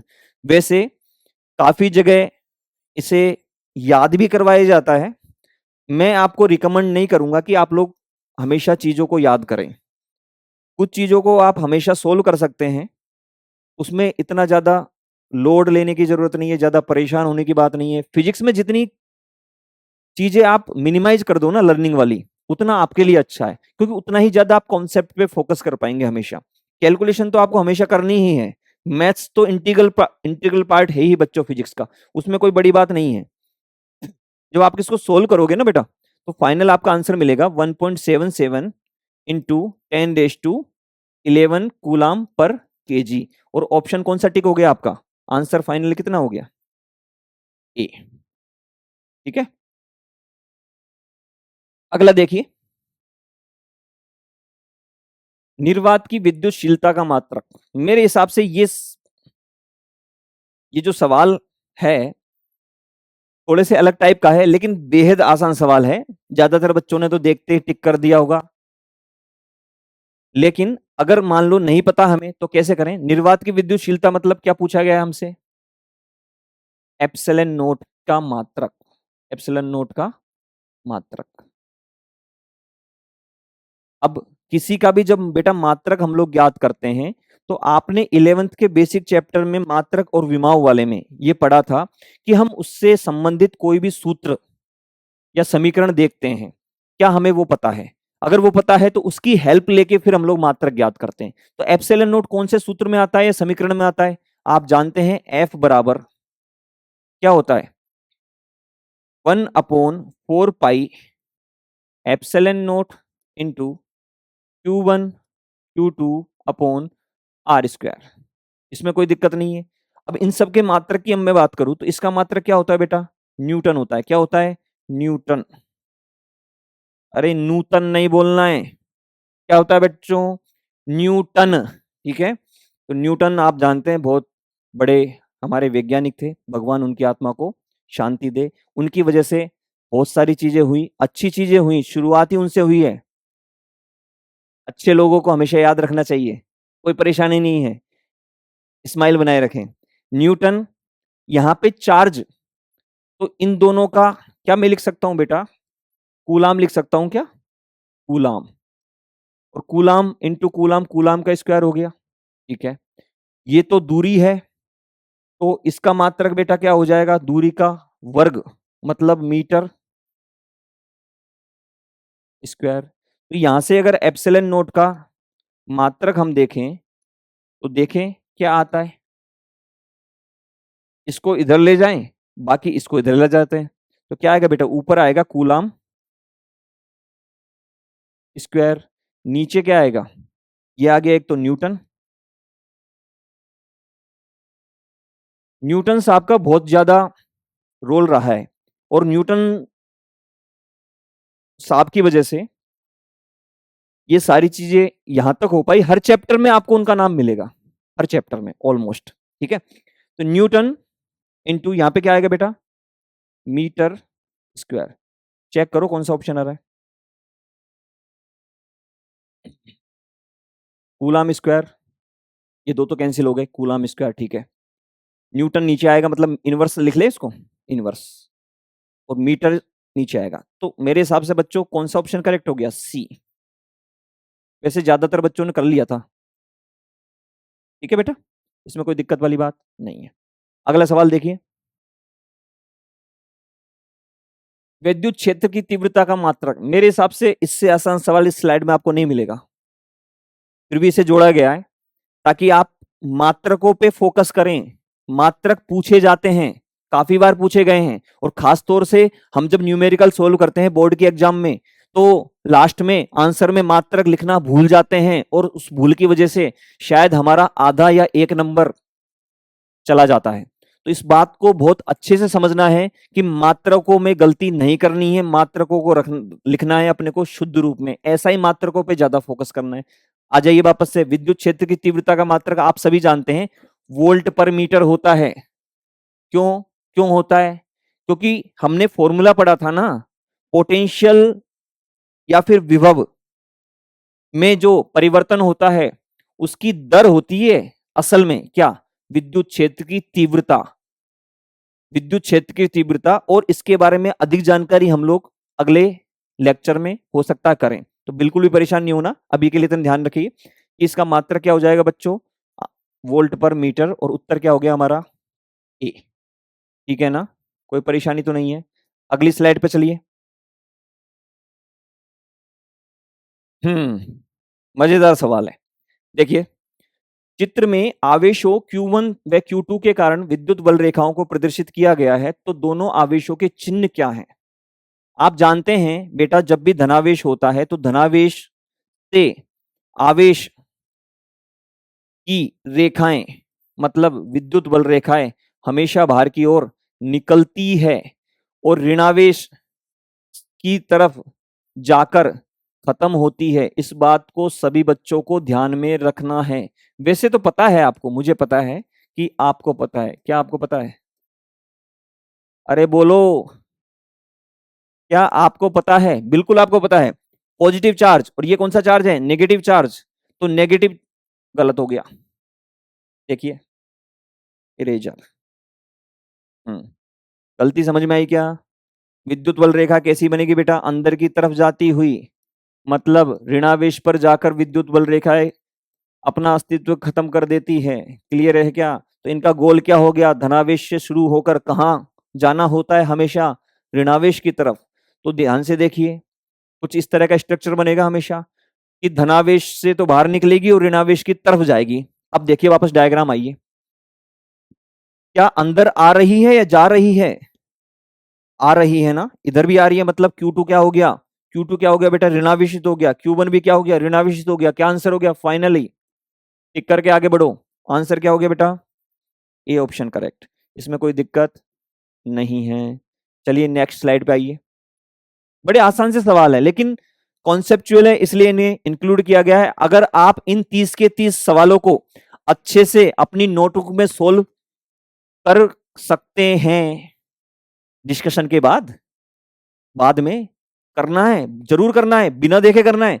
और आप लोग अगर कर सकते हैं, कर पाते हैं, मतलब आपको सारी चीजें समझ में आई है। और हमेशा ऐसा ही करना है बेटा, कोई भी चीज हम लोग समझते हैं ना, तो समझने के दौरान कुछ चीजें ऐसी होती है जो फ्लो में आ जाती है, लेकिन बाद में जब हम खुद करते हैं ना, तो चीजें कनेक्ट होती है, और वही लर्निंग है हमारी। तो जरूर से जरूर वापस अपने को जो भी पढ़ाया जाता है, जो भी चीज समझाई जाती है, क्लास नोट्स जो लिखवाए जाते हैं, उन क्लास नोट्स को डेली पढ़ना है, डेली रिवाइज करना है। और जो भी हमको होमवर्क दिया गया है, कोई भी सब्जेक्ट हो, कोई परेशानी नहीं है उसमें, स्पेशली फिजिक्स की मैं बात करूं तो class notes regular, homework regular अगर आप करते हैं, तो आपके जो भी गोल्स हैं, चाहे बोर्ड के हो, चाहे नीट के हो, चाहे जेई के हो, सारे कंप्लीट होंगे। विश्वास करिएगा, ठीक है। वापस आइए इधर। विद्युत द्विध्रुव आघूर्ण, एक नई चीज हमें देखने को मिल रही है। द्विध्रुव आघूर्ण नई तो नहीं है, आपने सभी ने पढ़ा हुआ है। एक सदिश होता है जिसकी दिशा, अरे कितना आसान सवाल है, अरे कितना आसान लग रहा है, नहीं लग रहा क्या आप लोगों को? यहाँ पे माइनस है और यहाँ पे प्लस है, और इनके बीच की कुछ दूरी होती है बेटा, जिसको अपन डी से डिनोट करते हैं जनरली। ठीक है, तो आप जानते हैं द्विध्रुव की दिशा कहाँ होती है बेटा? माइनस से प्लस की तरफ, माइनस से प्लस की तरफ, माइनस क्यू प्लस क्यू। ठीक है, तो आंसर क्या आ गया हमारा? ऋणावेश से धनावेश की ओर। Next slide. छोटे छोटे सवाल हैं, बड़े ही आसान से सवाल है, लेकिन कॉन्सेप्चुअल है। आपके प्रॉपर तरीके से रिवीजन में ये हेल्प करेंगे। आपको पता चलेगा कि चीजें कितनी हमें पहले समझ में आई और कितनी चीजें रिवाइज हो चुकी हैं। 2.0 माइक्रोकूलाम के दो बराबर तथा विपरीत आवेशों के बीच की दूरी आपको दे रखी है बेटा 3 सेंटीमीटर। इसका वैद्युत द्विध्रुव आघूर्ण, द्विध्रुव आघूर्ण का ही अगला सवाल है। इसमें पूछा गया, क्या पूछा गया आपको? पी की वैल्यू। क्या पूछा गया बेटा? पी की वैल्यू। तो आप करेंगे क्या? कॉन्सेप्ट क्या है? पी का फॉर्मूला होता है बेटा, क्या होता है पी का formula? Q into D. Q क्या होता है? आवेश। एक तरफ पॉजिटिव होता है, एक तरफ नेगेटिव, एक तरफ धनावेश होता है, एक तरफ ऋणावेश। तो कोई भी आवेश की वैल्यू ले लो, परिमाण की बात कर रहे हैं क्योंकि हम। तो 2 माइक्रोकूलम मतलब 2 गुणा 10 की घात -6 माइक्रो है ना, ठीक है, इंटू डिस्टेंस। इसको भी वापस SI मात्रक में बदलना पड़ेगा, 3 गुणा 10 की घात -2। फाइनल उत्तर मुझे बता दो आप। अरे पहाड़ा याद है 2 का? बच्चे बोल रहे नहीं सर। Very good. 6 इंटू 10⁻⁻8 कितना आ गया आंसर? कौन सा ऑप्शन करेक्ट है? यूनिट भी तो लिखो सर। बिल्कुल लिख देंगे बेटा। इसकी यूनिट क्या थी? कूलाम। इसकी यूनिट क्या थी? मीटर। तो देखिए कौन सा ऑप्शन करेक्ट है? सेकंड ऑप्शन करेक्ट है कि बी? आंसर क्या हो गया बच्चों? आंसर हो गया अपना बी। कोई भी परेशानी मेरे हिसाब से बच्चों को नहीं हो रही है, बहुत स्मूथली हम चीजों को समझ रहे हैं। अगर आपको स्पीड थोड़ी तेज लगे तो बता दीजिएगा, स्लो लगे तब भी बताइएगा, है ना। हम लोग चीजों को उस तरह से करेंगे जिस तरह से आप पढ़ना चाह रहे हैं, ठीक है। अगला देखिए, 9e तथा 4e बिंदु आवेश परस्पर r दूरी पर स्थित है, तो एक अन्य आवेश q दोनों आवेशों को मिलाने वाली रेखा पर कहां लगे, कहां रखे कि वह संतुलन में रहे। साम्यावस्था वाले सवाल आ गए। साम्यावस्था वाले सवाल बड़े ही आसान होते हैं, सिचुएशन लिमिटेड है क्योंकि लिमिटेड। देखिए क्या होगा इसमें, ये कोई आवेश है जिसका मान कितना है बेटा? 9e। ये कोई दूसरा आवेश है जिसका मान कितना बेटा? 4e। ठीक है, एक कोई अन्य आवेश रखा इन्होंने q। तो मान लेते हैं हमने इस आवेश को बीच में कहीं रख दिया। कहां पे? 9e से x दूरी पर। और ये कुल दूरी कितनी है बेटा? r। तो ये वाली दूरी कितनी रह गई? r minus x. इसमें तो कोई दिक्कत नहीं है, सभी बच्चों को समझ में आ गया होगा। x क्यों माना है? क्योंकि x आपका फेवरेट है, बचपन से यही तो चल रहा है हर जगह। जो चीज समझ में नहीं आती उसको अपन क्या मान लेते हैं? x। तो x मान लिया अपन ने। फाइंड आउट क्या करना है? x की वैल्यू निकालो, जिंदगी आसान है। देखो x की वैल्यू कैसे निकालें। क्या पूछा गया है? संतुलन की अवस्था के बारे में बात करिए। क्या संतुलन की अवस्था का मतलब? साम्यावस्था। साम्यावस्था, साम्यावस्था मतलब एफ नेट कितना होना चाहिए बेटा? 0 होना चाहिए। एफ नेट क्या होना चाहिए? 0। इसका मतलब इसकी वजह से यहां पे मान लीजिए कोई हमने चार्ज जो रखा है, कितना चार्ज रखा? क्यू चार्ज रखा। इसकी वजह से इस पे बेटा फोर्स कहां लगेगा? मान लेते इधर की तरफ लग रहा है F1। इसकी वजह से इस पे लग रहा है बेटा, कितना लग रहा है? F2। तो क्या इन दोनों का परिमाण बराबर होना पड़ेगा, तभी तो कैंसिल आउट होंगे, तभी तो एफ नेट की वैल्यू 0 आएगी। तो यहाँ पे इस कंडीशन को लिख दें, F1 should be equal to F2। F1 का मान F2 के बराबर है। F1 की वैल्यू बता दीजिए फटाफट से। K Q1 Q2 upon R square. Q1 की वैल्यू कितनी है? 9e इंटू Q2 की वैल्यू कितनी है बेटा? Q। ये नहीं लिखेंगे, इन दोनों के बीच के बल की बात कर रहे हैं। F1 की वैल्यू अपॉन नीचे क्या आएगा? दूरी कितनी है बेटा? x। तो x का स्क्वायर कर दिया अपन ने। k यहाँ पे F2 में क्या लिखेंगे? 4e into Q. नीचे क्या आएगा बच्चों? r माइनस एक्स का होल स्क्वायर। और अगर इस चीज को आप समझ गए तो देखिए जिंदगी आसान है। जिंदगी क्या है बेटा? आसान। k से k कैंसिल आउट हो गया, और q से भी q गया, बचा क्या? e से भी सर e गया। फाइनली हमें जो मिलेगा यहां से बेटा रेशो, इसको मैं इधर ले जाता हूं, X square upon R minus X का whole square is equal to कितना आ जाएगा बेटा? 9/4। यहां से थोड़ी सी और मैथमेटिक्स यूज करेंगे अपन। X upon R minus X is equal to कितना हो गया 3/2 और क्रॉस मल्टीप्लीकेशन करें 3 क्या बोलते हैं इसको वज्र गुणन, वज्र गुणन कर लो 2x बराबर 3r माइनस 3x। तो यहां से फाइनली जो x की वैल्यू बेटा निकल के आती है 2x प्लस 3x कितना हो गया 5x, 5x is equal to 3r। तो x की वैल्यू मिल गई बेटा अपने को x is equal to 3r/5। x की वैल्यू कितनी मिल गई बेटा 3r/5। बिल्कुल सही है, लेकिन क्या हमसे x पूछा गया है? नहीं, x तो हमने माना है ना। तो अगर ये सब्जेक्टिव क्वेश्चन पूछा जाता है आपसे किसी भी एग्जाम में तो आपको x की को फाइनल उत्तर जब लिखोगे आप तो क्या लिखोगे, x क्या है 9e चार्ज से दूरी है तो क्या लिखोगे 9e आवेश से दूरी, इसके लिए साम्य अवस्था के लिए सॉरी कितनी होगी बेटा ये हो गई बेटा आपकी 3r/5। यही आपका फाइनल आंसर है। ये तरीका आपको पता होना चाहिए बेटा, इस तरीके से लिखना होता है। कुछ बच्चे यहाँ पे छोड़ देते हैं तो आपको फुल मार्क्स नहीं मिलेंगे, प्रॉब्लम हो जाएगी। फटाफट से नोट कर लिया होगा आप सभी ने। अगला सवाल देखते हैं।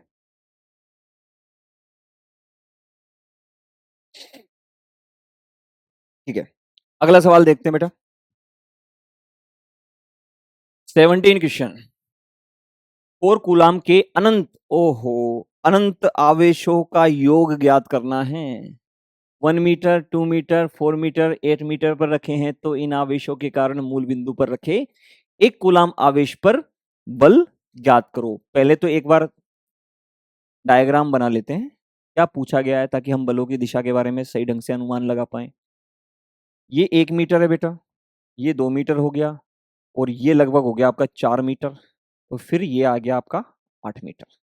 तो पहले आपका ये रखा हुआ है बेटा मूल बिंदु पर रखा है क्या, एक्स अक्ष पर मूल बिंदु पर तो 1 कूलाम चार्ज रखा हुआ है, 1 कूलाम चार्ज रखा हुआ है कहां पर मूल बिंदु पर। फिर यहाँ पे कितना रखा है इन्होंने, यहाँ पे रखा है बेटा 4 कूलाम। कितने कूलाम 4 कूलाम। फिर यहाँ पे कितना रखा है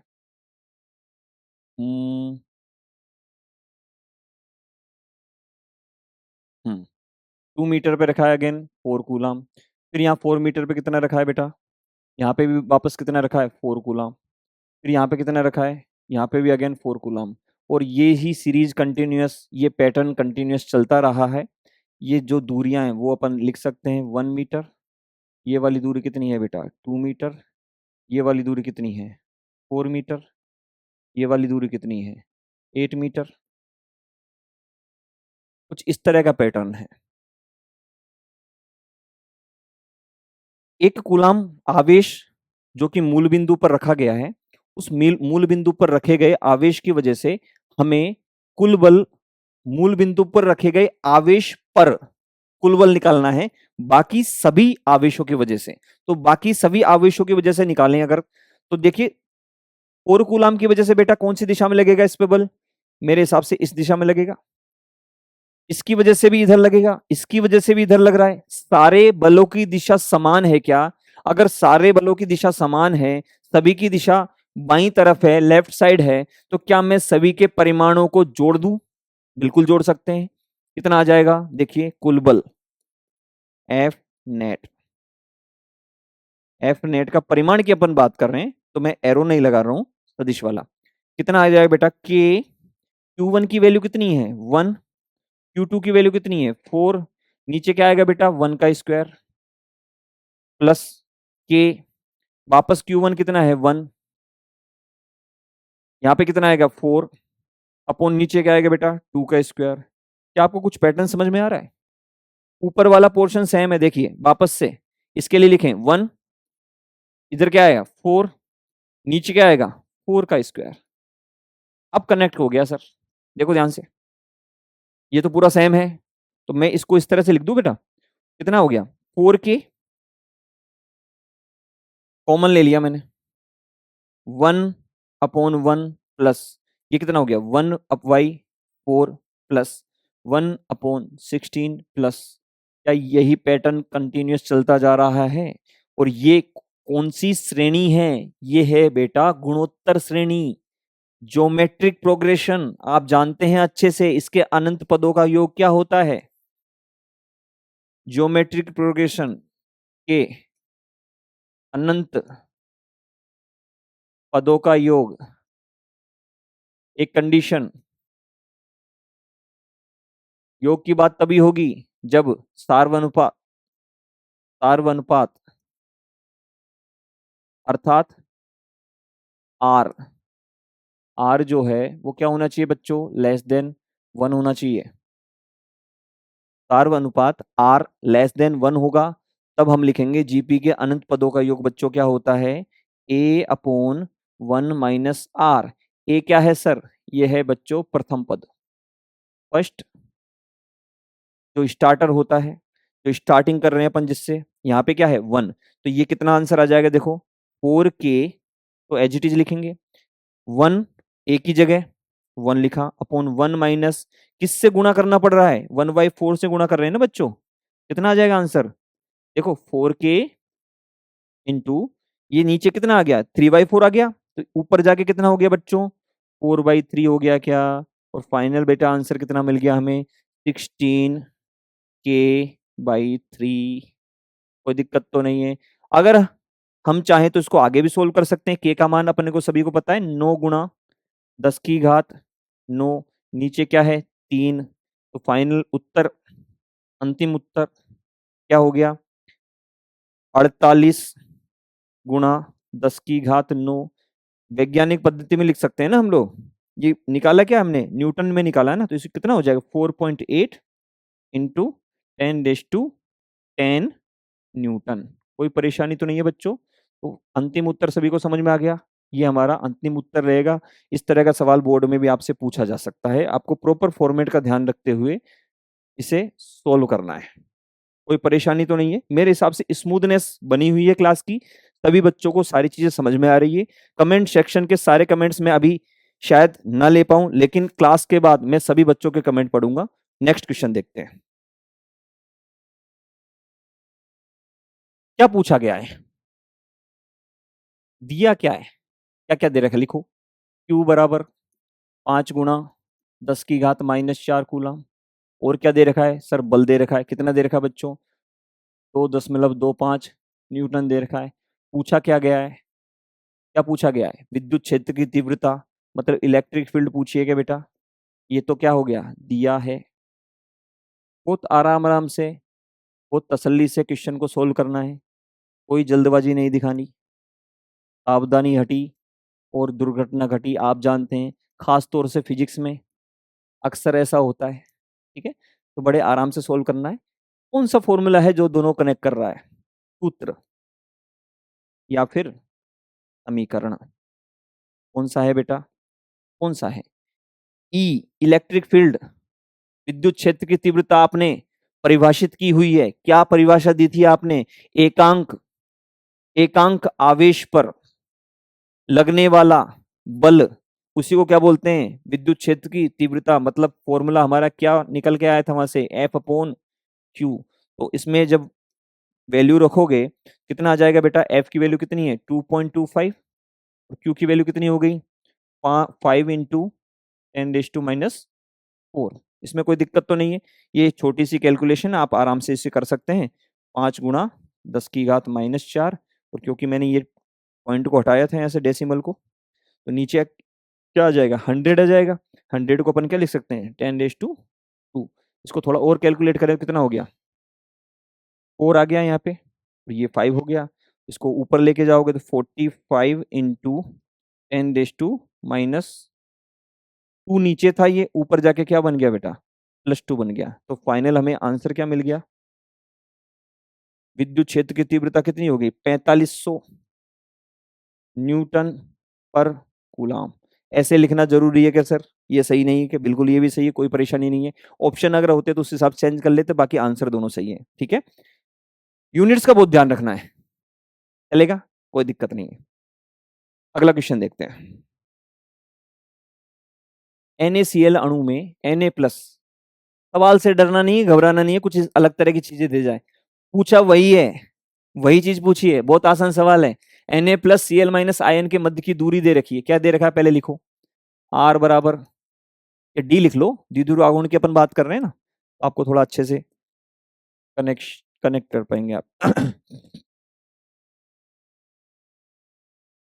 डी दे रखी है बेटा, क्या दे रखी है, 1.28 एंगस्ट्रॉम।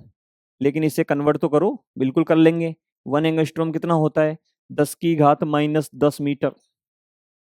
ये हमारा डी मिल गया हमें। और क्या पूछा है, अणु के विद्युत द्विध्रुव आघूर्ण की गणना करनी है, तो ये तो दिया है बेटा, ज्ञात करना है।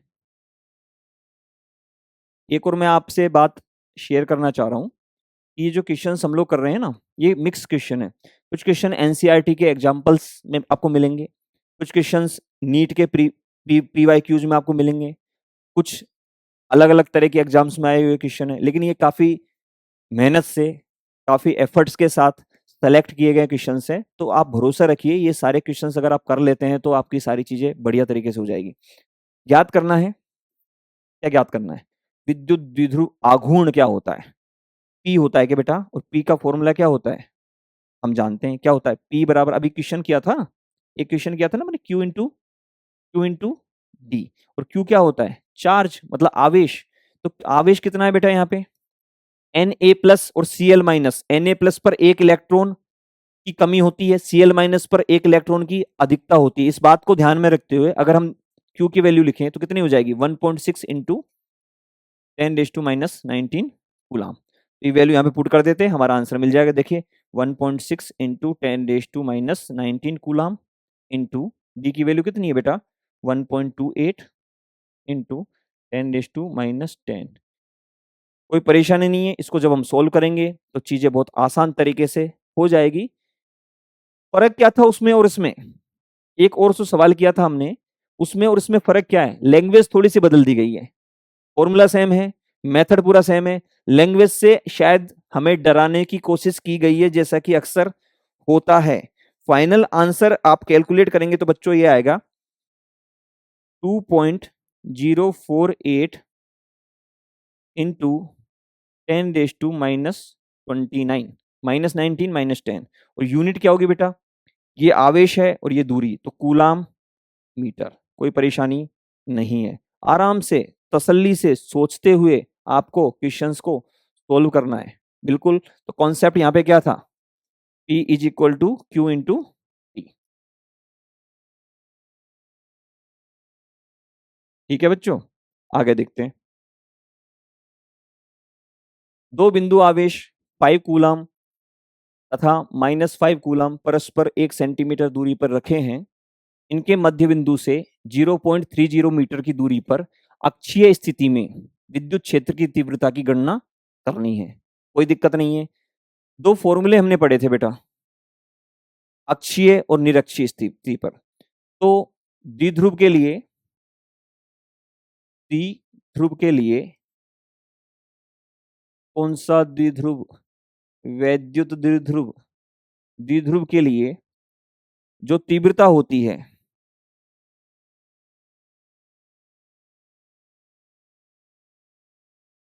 विद्युत क्षेत्र की तीव्रता, इसके बेटा दो फॉर्मूले होते हैं, दो सूत्र होते हैं, मैं आपको दोनों बता रहा हूं। एक होता है अक्षीय स्थिति, अक्षीय स्थिति, एक होता है निरक्षीय स्थिति।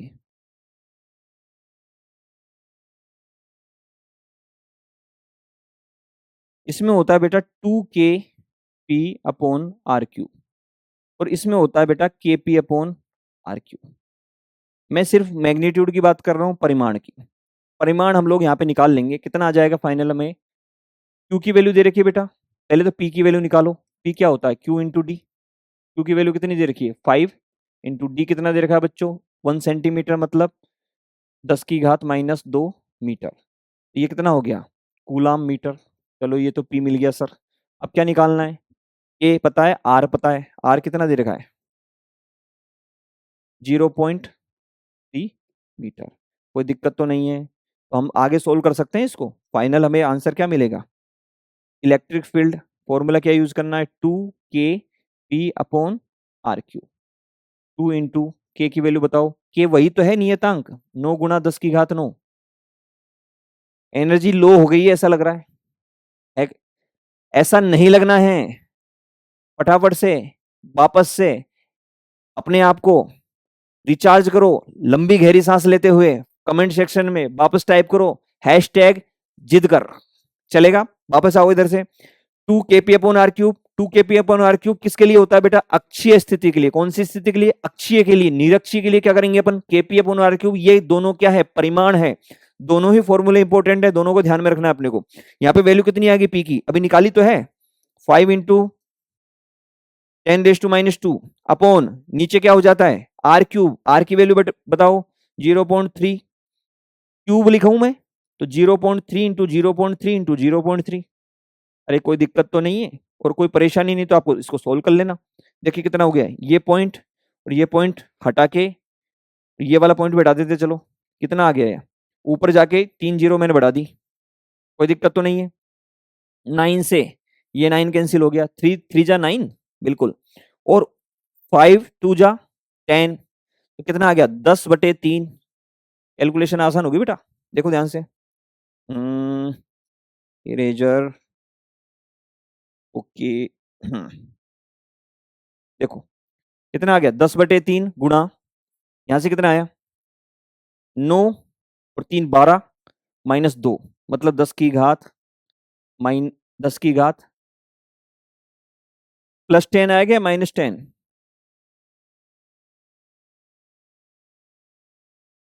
10 की घात 10।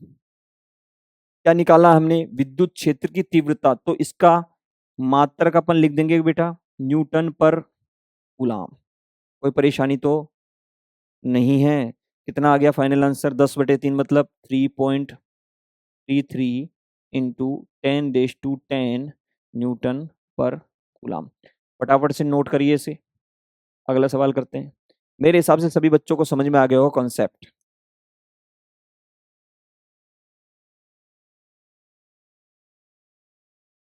ठीक है, कॉन्सेप्ट क्या था कि विद्युत द्विध्रुव की दो स्थितियां जिनके लिए सबसे ज्यादा सवाल पूछे जाते हैं वो दोनों ही हमने डिस्कस कर ली है। इसी में अगर ये पूछा जाता है आपसे निरक्षीय स्थिति में तो कौन सा फॉर्मूला यूज करेंगे बेटा, kp/r क्यूब। अगला सवाल देखिए फटाफट से।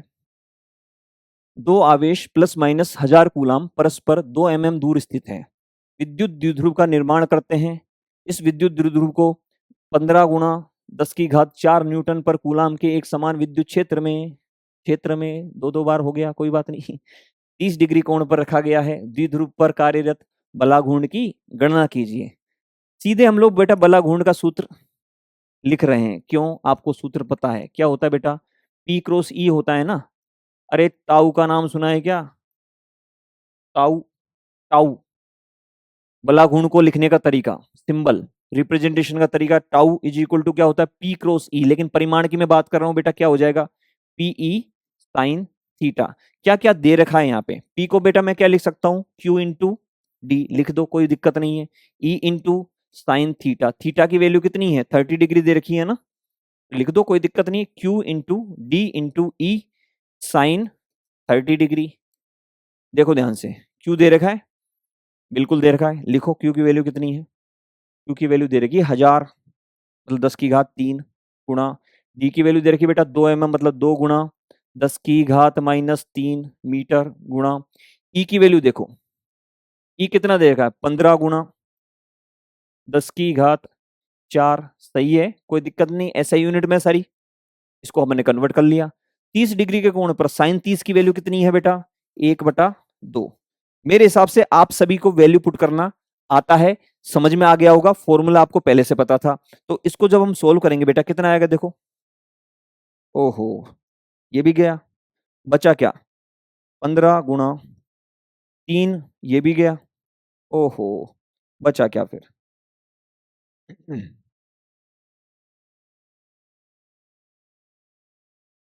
15 गुणा, कुछ बचा ही नहीं, सब चला गया, कोई नहीं, बलाघूर्ण है ना, ओहो बलाघूर्ण क्या लिख दिया हमने, बलघूर्ण, बला घूर्ण निकाला बेटा अपन ने, और बला घूर्ण का मात्रक क्या होता है? मात्रक आप सभी को पता है क्या होता है मात्रक? Newton into metre. क्या लिखेंगे बच्चों? Newton into metre. Final answer फटाफट से नोट कर लीजिए सभी बच्चे, और अगला सवाल डिस्कस करते हैं।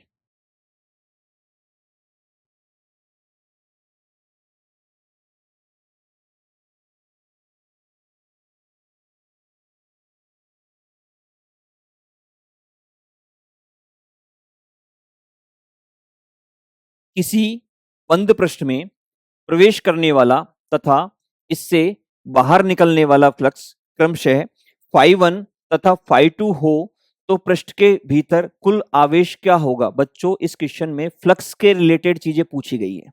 देखते हैं क्या होता है। फ्लक्स से रिलेटेड एक थ्योरम हमने बेटा पढ़ी है। कौन सी थ्योरम पढ़ी है? गोस प्रमेय। क्या पढ़ी है बेटा? गोस प्रमेय पढ़ी है क्या अपन ने? गोस का नियम भी जिसे बोलते हैं। गोस का नियम क्या कहता है?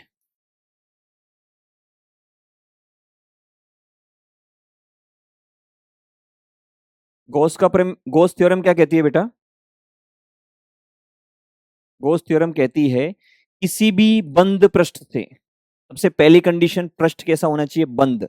किसी भी बंद पृष्ठ से गुजरने वाला, मतलब फाई आउट, निर्गत भी बोल सकते हैं, phi out is equal to q enclosed. Enclosed का मतलब उस बंद सतह के अंदर जितना आवेश है, उस बंद सतह के अंदर जितना कुल आवेश है उसके मान की हम बात कर रहे हैं बेटा। क्यू इनक्लोज्ड अपॉन किससे भाग देते हैं बेटा? एप्सिलॉन नोट से। तो ये बहुत फेमस है और आप सभी इस बात को अच्छे से जानते हैं।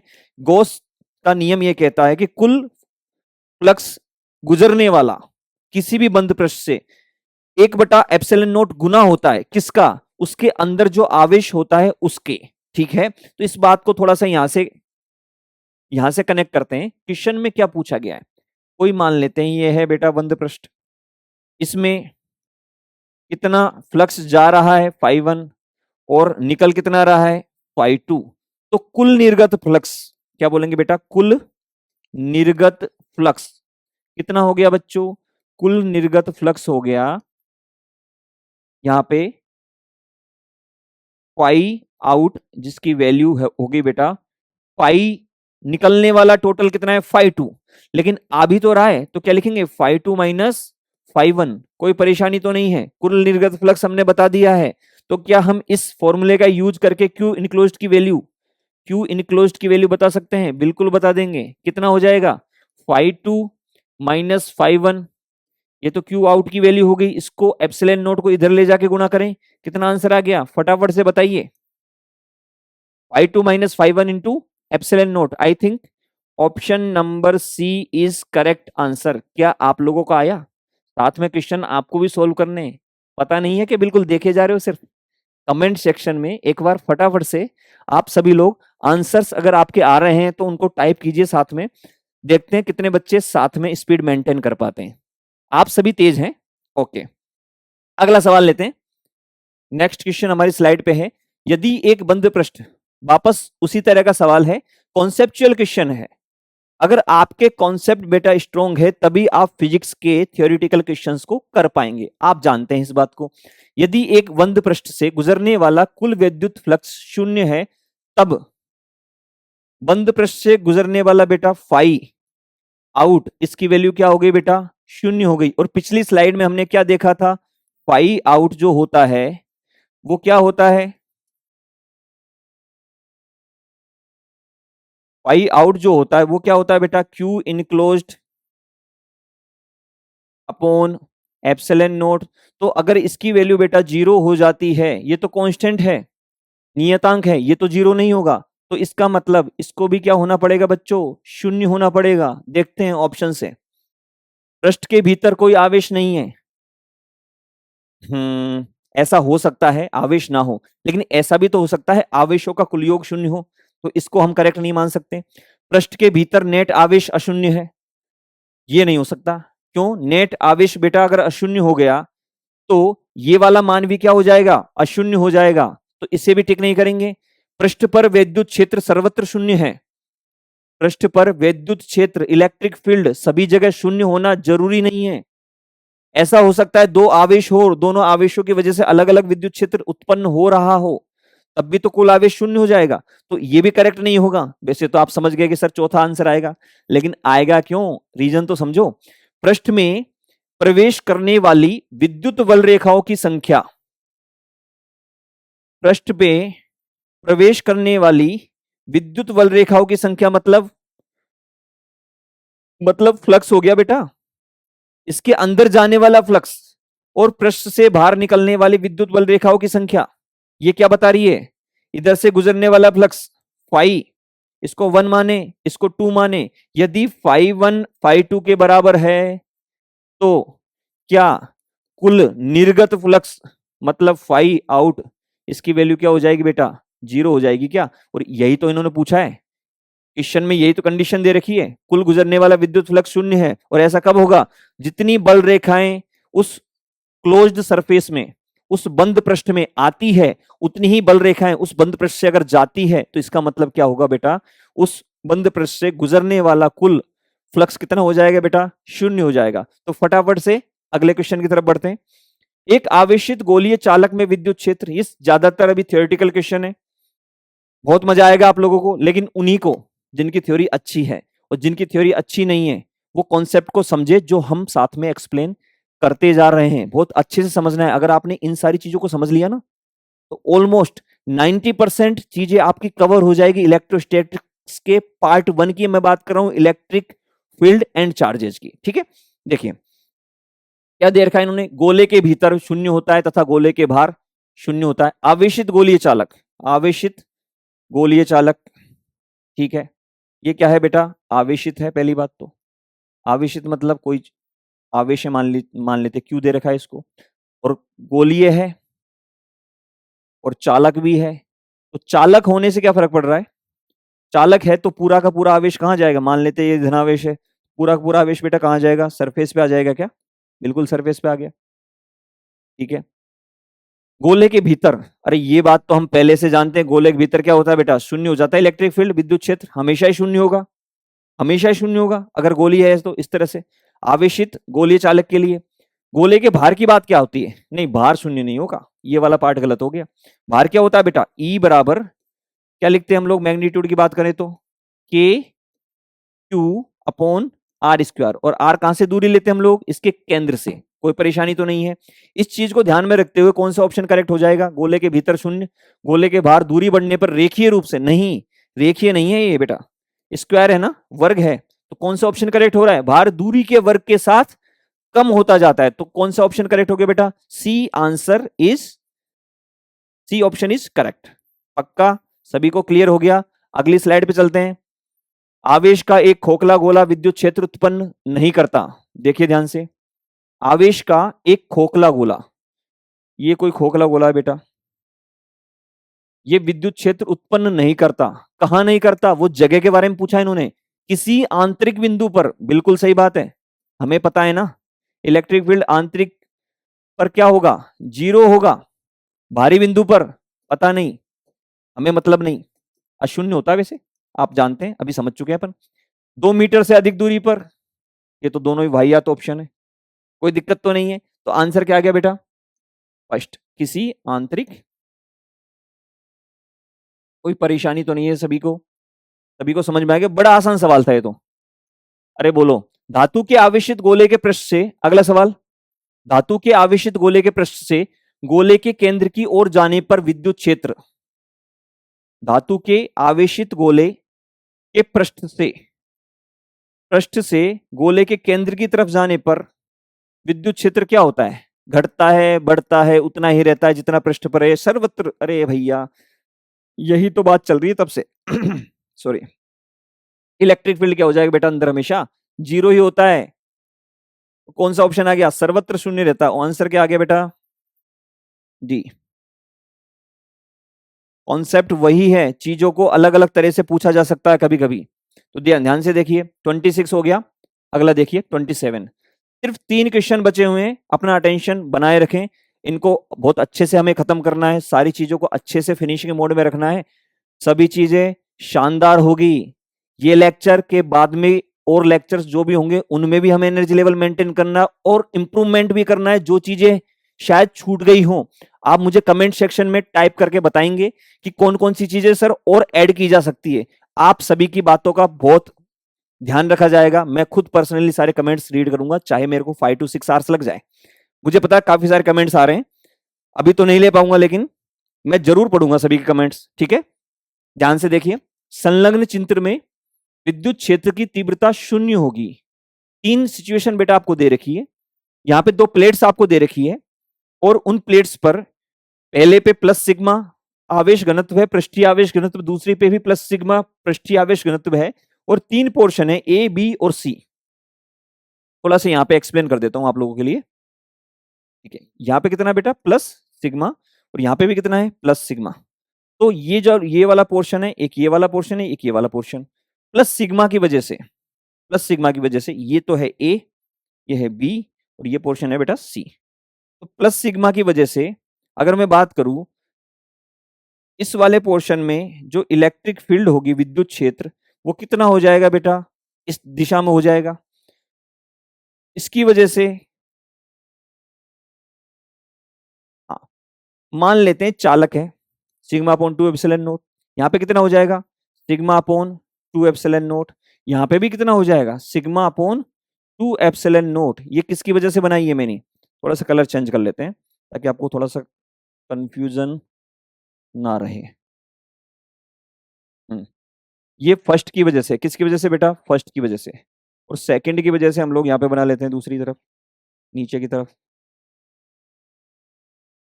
ठीक है, इसकी वजह से देखो, इसकी वजह से कहां जाएगी सिग्मा अपॉन 2 एप्सिलॉन नोट, इसकी वजह से दूर की तरफ जाएगा ना, नॉर्मल कॉमन सेंस से हमने लिखा है ये सब चीजें, ये आप पढ़ चुके समझ चुके अच्छे से, कोई परेशानी नहीं है। अब देखिए कहां पर शून्य हो रही है, ये दोनों तो ऐड हो गई, ये दोनों तो ऐड हो गई, ये दोनों भी ऐड हो गई। नेट इस डायरेक्शन में आ रही है, इसकी वजह से नेट इस डायरेक्शन में आ रही है, लेकिन इसका क्या हुआ, इसका क्या हुआ बेटा, इसका क्या हुआ, यहां पे कितनी हो गई, 0 हो गई क्या, अरे 0 हो गई क्या, यही तो है शून्य। कौन से बिंदु पर आ रही है, बी बिंदु पर। कौन से बिंदु पर बेटा, बी बिंदु पर। आंसर हमारा क्या हो गया, आंसर हो गया बच्चों बी। कोई परेशानी तो नहीं है इसमें, और अगर कोई परेशानी नहीं है तो अगले क्वेश्चन पे चलें। बिल्कुल चलो सर। देखिए अगला क्वेश्चन, किसी आवेशित चालक प्लेट पर पृष्ठ आवेश घनत्व दे रखा है बेटा सिग्मा, तो प्लेट के निकट विद्युत क्षेत्र की तीव्रता आपको बतानी है। वापस पढ़िए क्वेश्चन, इस क्वेश्चन में थोड़ा सा बच्चों को डाउट होता है, इस वजह से ऐड किया गया है। 2 वैल्यूज हैं, सिग्मा अपॉन एप्सिलॉन नोट और दूसरी वैल्यू है बच्चों सिग्मा अपॉन 2 एप्सिलॉन नोट। तो इस बात का बहुत अच्छे से हमें ध्यान रखना है कि जब भी हम चालक प्लेट की बात करेंगे, चालक प्लेट के निकट आवेश की बात करेंगे, आवेश घनत्व की बात करेंगे, आवेश घनत्व दे रखा है आपको सिग्मा, तो प्लेट के निकट विद्युत क्षेत्र की तीव्रता क्या हो जाएगी। जब आपको चालक दे रखा है बेटा तो आपका आंसर हमेशा क्या आएगा बच्चों, सिग्मा अपॉन 2 एप्सिलॉन नोट। क्या आएगा बच्चों, सिग्मा अपॉन 2 एप्सिलॉन नोट। लेकिन अगर आपको चालक ना दे रखा होता, कुचालक प्लेट होती, तो ये आंसर थोड़ा सा आपका बदल जाता, सिग्मा अपॉन एप्सिलॉन नोट। तो फाइनल इसका उत्तर क्या हो गया बच्चों, ये उत्तर आपका हो गया बच्चों ए ऑप्शन करेक्ट। ठीक है बेटा, अगला देखिए, विद्युत, मेरे हिसाब से सबसे आसान सवालों की लिस्ट में इसे पहले नंबर पे रखा जाना चाहिए। विद्युत फ्लक्स का मात्रक है, क्या आंसर आ गया बेटा, वेबर। आप जानते हैं अच्छे से विद्युत फ्लक्स का मात्रक क्या होता है, वेबर। अगला सवाल देखिए, लास्ट, अल्फा कण क्या दे रखा है बेटा, अल्फा कण, पढ़ो सवाल ढंग से। अल्फा कण दे रखा है, इसमें 15 इंटू 10⁴ न्यूटन पर कूलाम क्या दिया हुआ है। क्या ये इलेक्ट्रिक फील्ड है, बिल्कुल दे रखी है, कितनी दे रखी है 15 गुणा 10⁴ न्यूटन पर कूलाम, कोई दिक्कत नहीं है। विद्युत क्षेत्र में स्थित है उस पर लगने वाले बल का मान क्या होगा। ठीक है, बल ही तो निकालना है। ठीक है, बल क्या होता है बेटा, कॉन्सेप्ट क्या है इसमें, बल को आपको इलेक्ट्रिक फील्ड अर्थात विद्युत क्षेत्र के फॉर्म में लिखना आना चाहिए। F इज इक्वल टू क्या होता है बेटा, Q इंटू ई। तो यहाँ पे Q दे रखा है कि आपको, बिल्कुल Q पता है आपको। अल्फा कण पर कितना धनावेश होता है, +2e होता है, आप सभी जानते हैं। तो कितना हो गया बेटा, 2 गुणा 1 इलेक्ट्रॉन का आवेश 1.6 इंटू 10⁻⁻19 कूलाम। और ये दोनों चीजें पता है तो क्या हम सूत्र का इस्तेमाल करके क्या बल की गणना करें, बिल्कुल कर लीजिए। F is equal to Q into E, Q into E, और Q की वैल्यू कितनी है, 2 इंटू 1.6 इंटू 10⁻⁻19 इंटू, यहाँ पे क्या लिखेंगे 15 इंटू 10⁻⁴। और जब इसे कैलकुलेट किया जाएगा तो देखिए क्या आ रहा है, ये तो हो गया हमारा 30 इंटू 1.6 इंटू ये कितना आ गया 19 और 4, ये हो गया बेटा -15। क्या निकाला हमने, फोर्स निकाला है तो न्यूटन तो लिखना पड़ेगा। और इसको सोल्व कर सकते हैं क्या, 16 3 जा कितना हो गया बेटा 48 हो गया, तो 4.8 लिखूं मैं, 48 इंटू 10⁻⁻15 न्यूटन। और इसी को अपन क्या लिख सकते हैं 4.8 इंटू 10⁻⁻14 न्यूटन, जो कि बच्चों हमारा क्या है फाइनल आंसर। कोई परेशानी तो नहीं है, कोई परेशानी नहीं होनी चाहिए किसी को भी। ओहो, ऑप्शन दिए हुए हैं क्या, कौन सा ऑप्शन आ गया 4.8, ओह ग्रेट। आंसर क्या हुआ ये बच्चों, ये ऑप्शन करेक्ट है क्या। लास्ट क्वेश्चन हो चुका है, 30 क्वेश्चन हमने वो समझ लिए हैं जिन्हें सबसे ज्यादा समझने की जरूरत थी। अगर आप सभी को ये 30 के 30 क्वेश्चन अच्छे से समझ में आए हैं तो फटाफट से कमेंट सेक्शन में एक बार बताइए अपनी फीलिंग्स, कैसा लगा आपको ये लेक्चर। और साथ में ये जो लेक्चर की पीडीएफ है वो आपको मिल जाएगी नीचे जो दिए हुए लिंक पर। एप्लीकेशन डाउनलोड करनी पड़ेगी अपने को, आशीष सिंह लेक्चर्स के नाम से। एएसएल हमारी फैमिली है, आप एएसएल का हिस्सा है, हम आपके लिए काम करते हैं, आपके लिए ही सारी मेहनत चल रही है। तो वहां से आप लिंक में दिए गए डिस्क्रिप्शन से एप्लीकेशन डाउनलोड करके वहां से अपनी फ्री पीडीएफ कॉपी वहां से ले सकते हैं। और इस लेक्चर में जो भी चीजें आपको समझ में नहीं आई वो चीजें आप वापस रिपीट कर सकते हैं, ये कहने की जरूरत नहीं है। लेकिन एक बात मैं जो बोलना चाहूंगा आपको ध्यान रखनी है, पहली चीज क्लास नोट्स मेंटेन रखने हैं, जो भी चीजें समझाई जाती है उनको प्रॉपर तरीके से लिखना है अपने को। दूसरी चीज, जो भी होमवर्क दिया जाए वो करना है। और आपका आज का होमवर्क मैं आपको बता रहा हूं, अगर आपने ये वीडियो अच्छे से समझ लिया है तो एक बार फटाफट से अपनी एनसीईआरटी की बुक को फटाफट से क्विकली रिवाइज करना है। दूसरी बात, जो एमसीक्यूज की प्रैक्टिस करनी है वो आप अपने हिसाब से कर सकते हैं, लेकिन करनी जरूरी है। ये कॉन्सेप्चुअल चीजें ज्यादातर आपको बता दी गई है, एज सच उतनी प्रॉब्लम नहीं होगी, आप सभी को अच्छा लग रहा होगा। आई होप और चीजें इंप्रूव करेंगे हम लोग। कमेंट सेक्शन में आप अपने कमेंट्स दीजिए। थैंक यू वेरी मच, मिलते हैं अगली क्लास में बढ़िया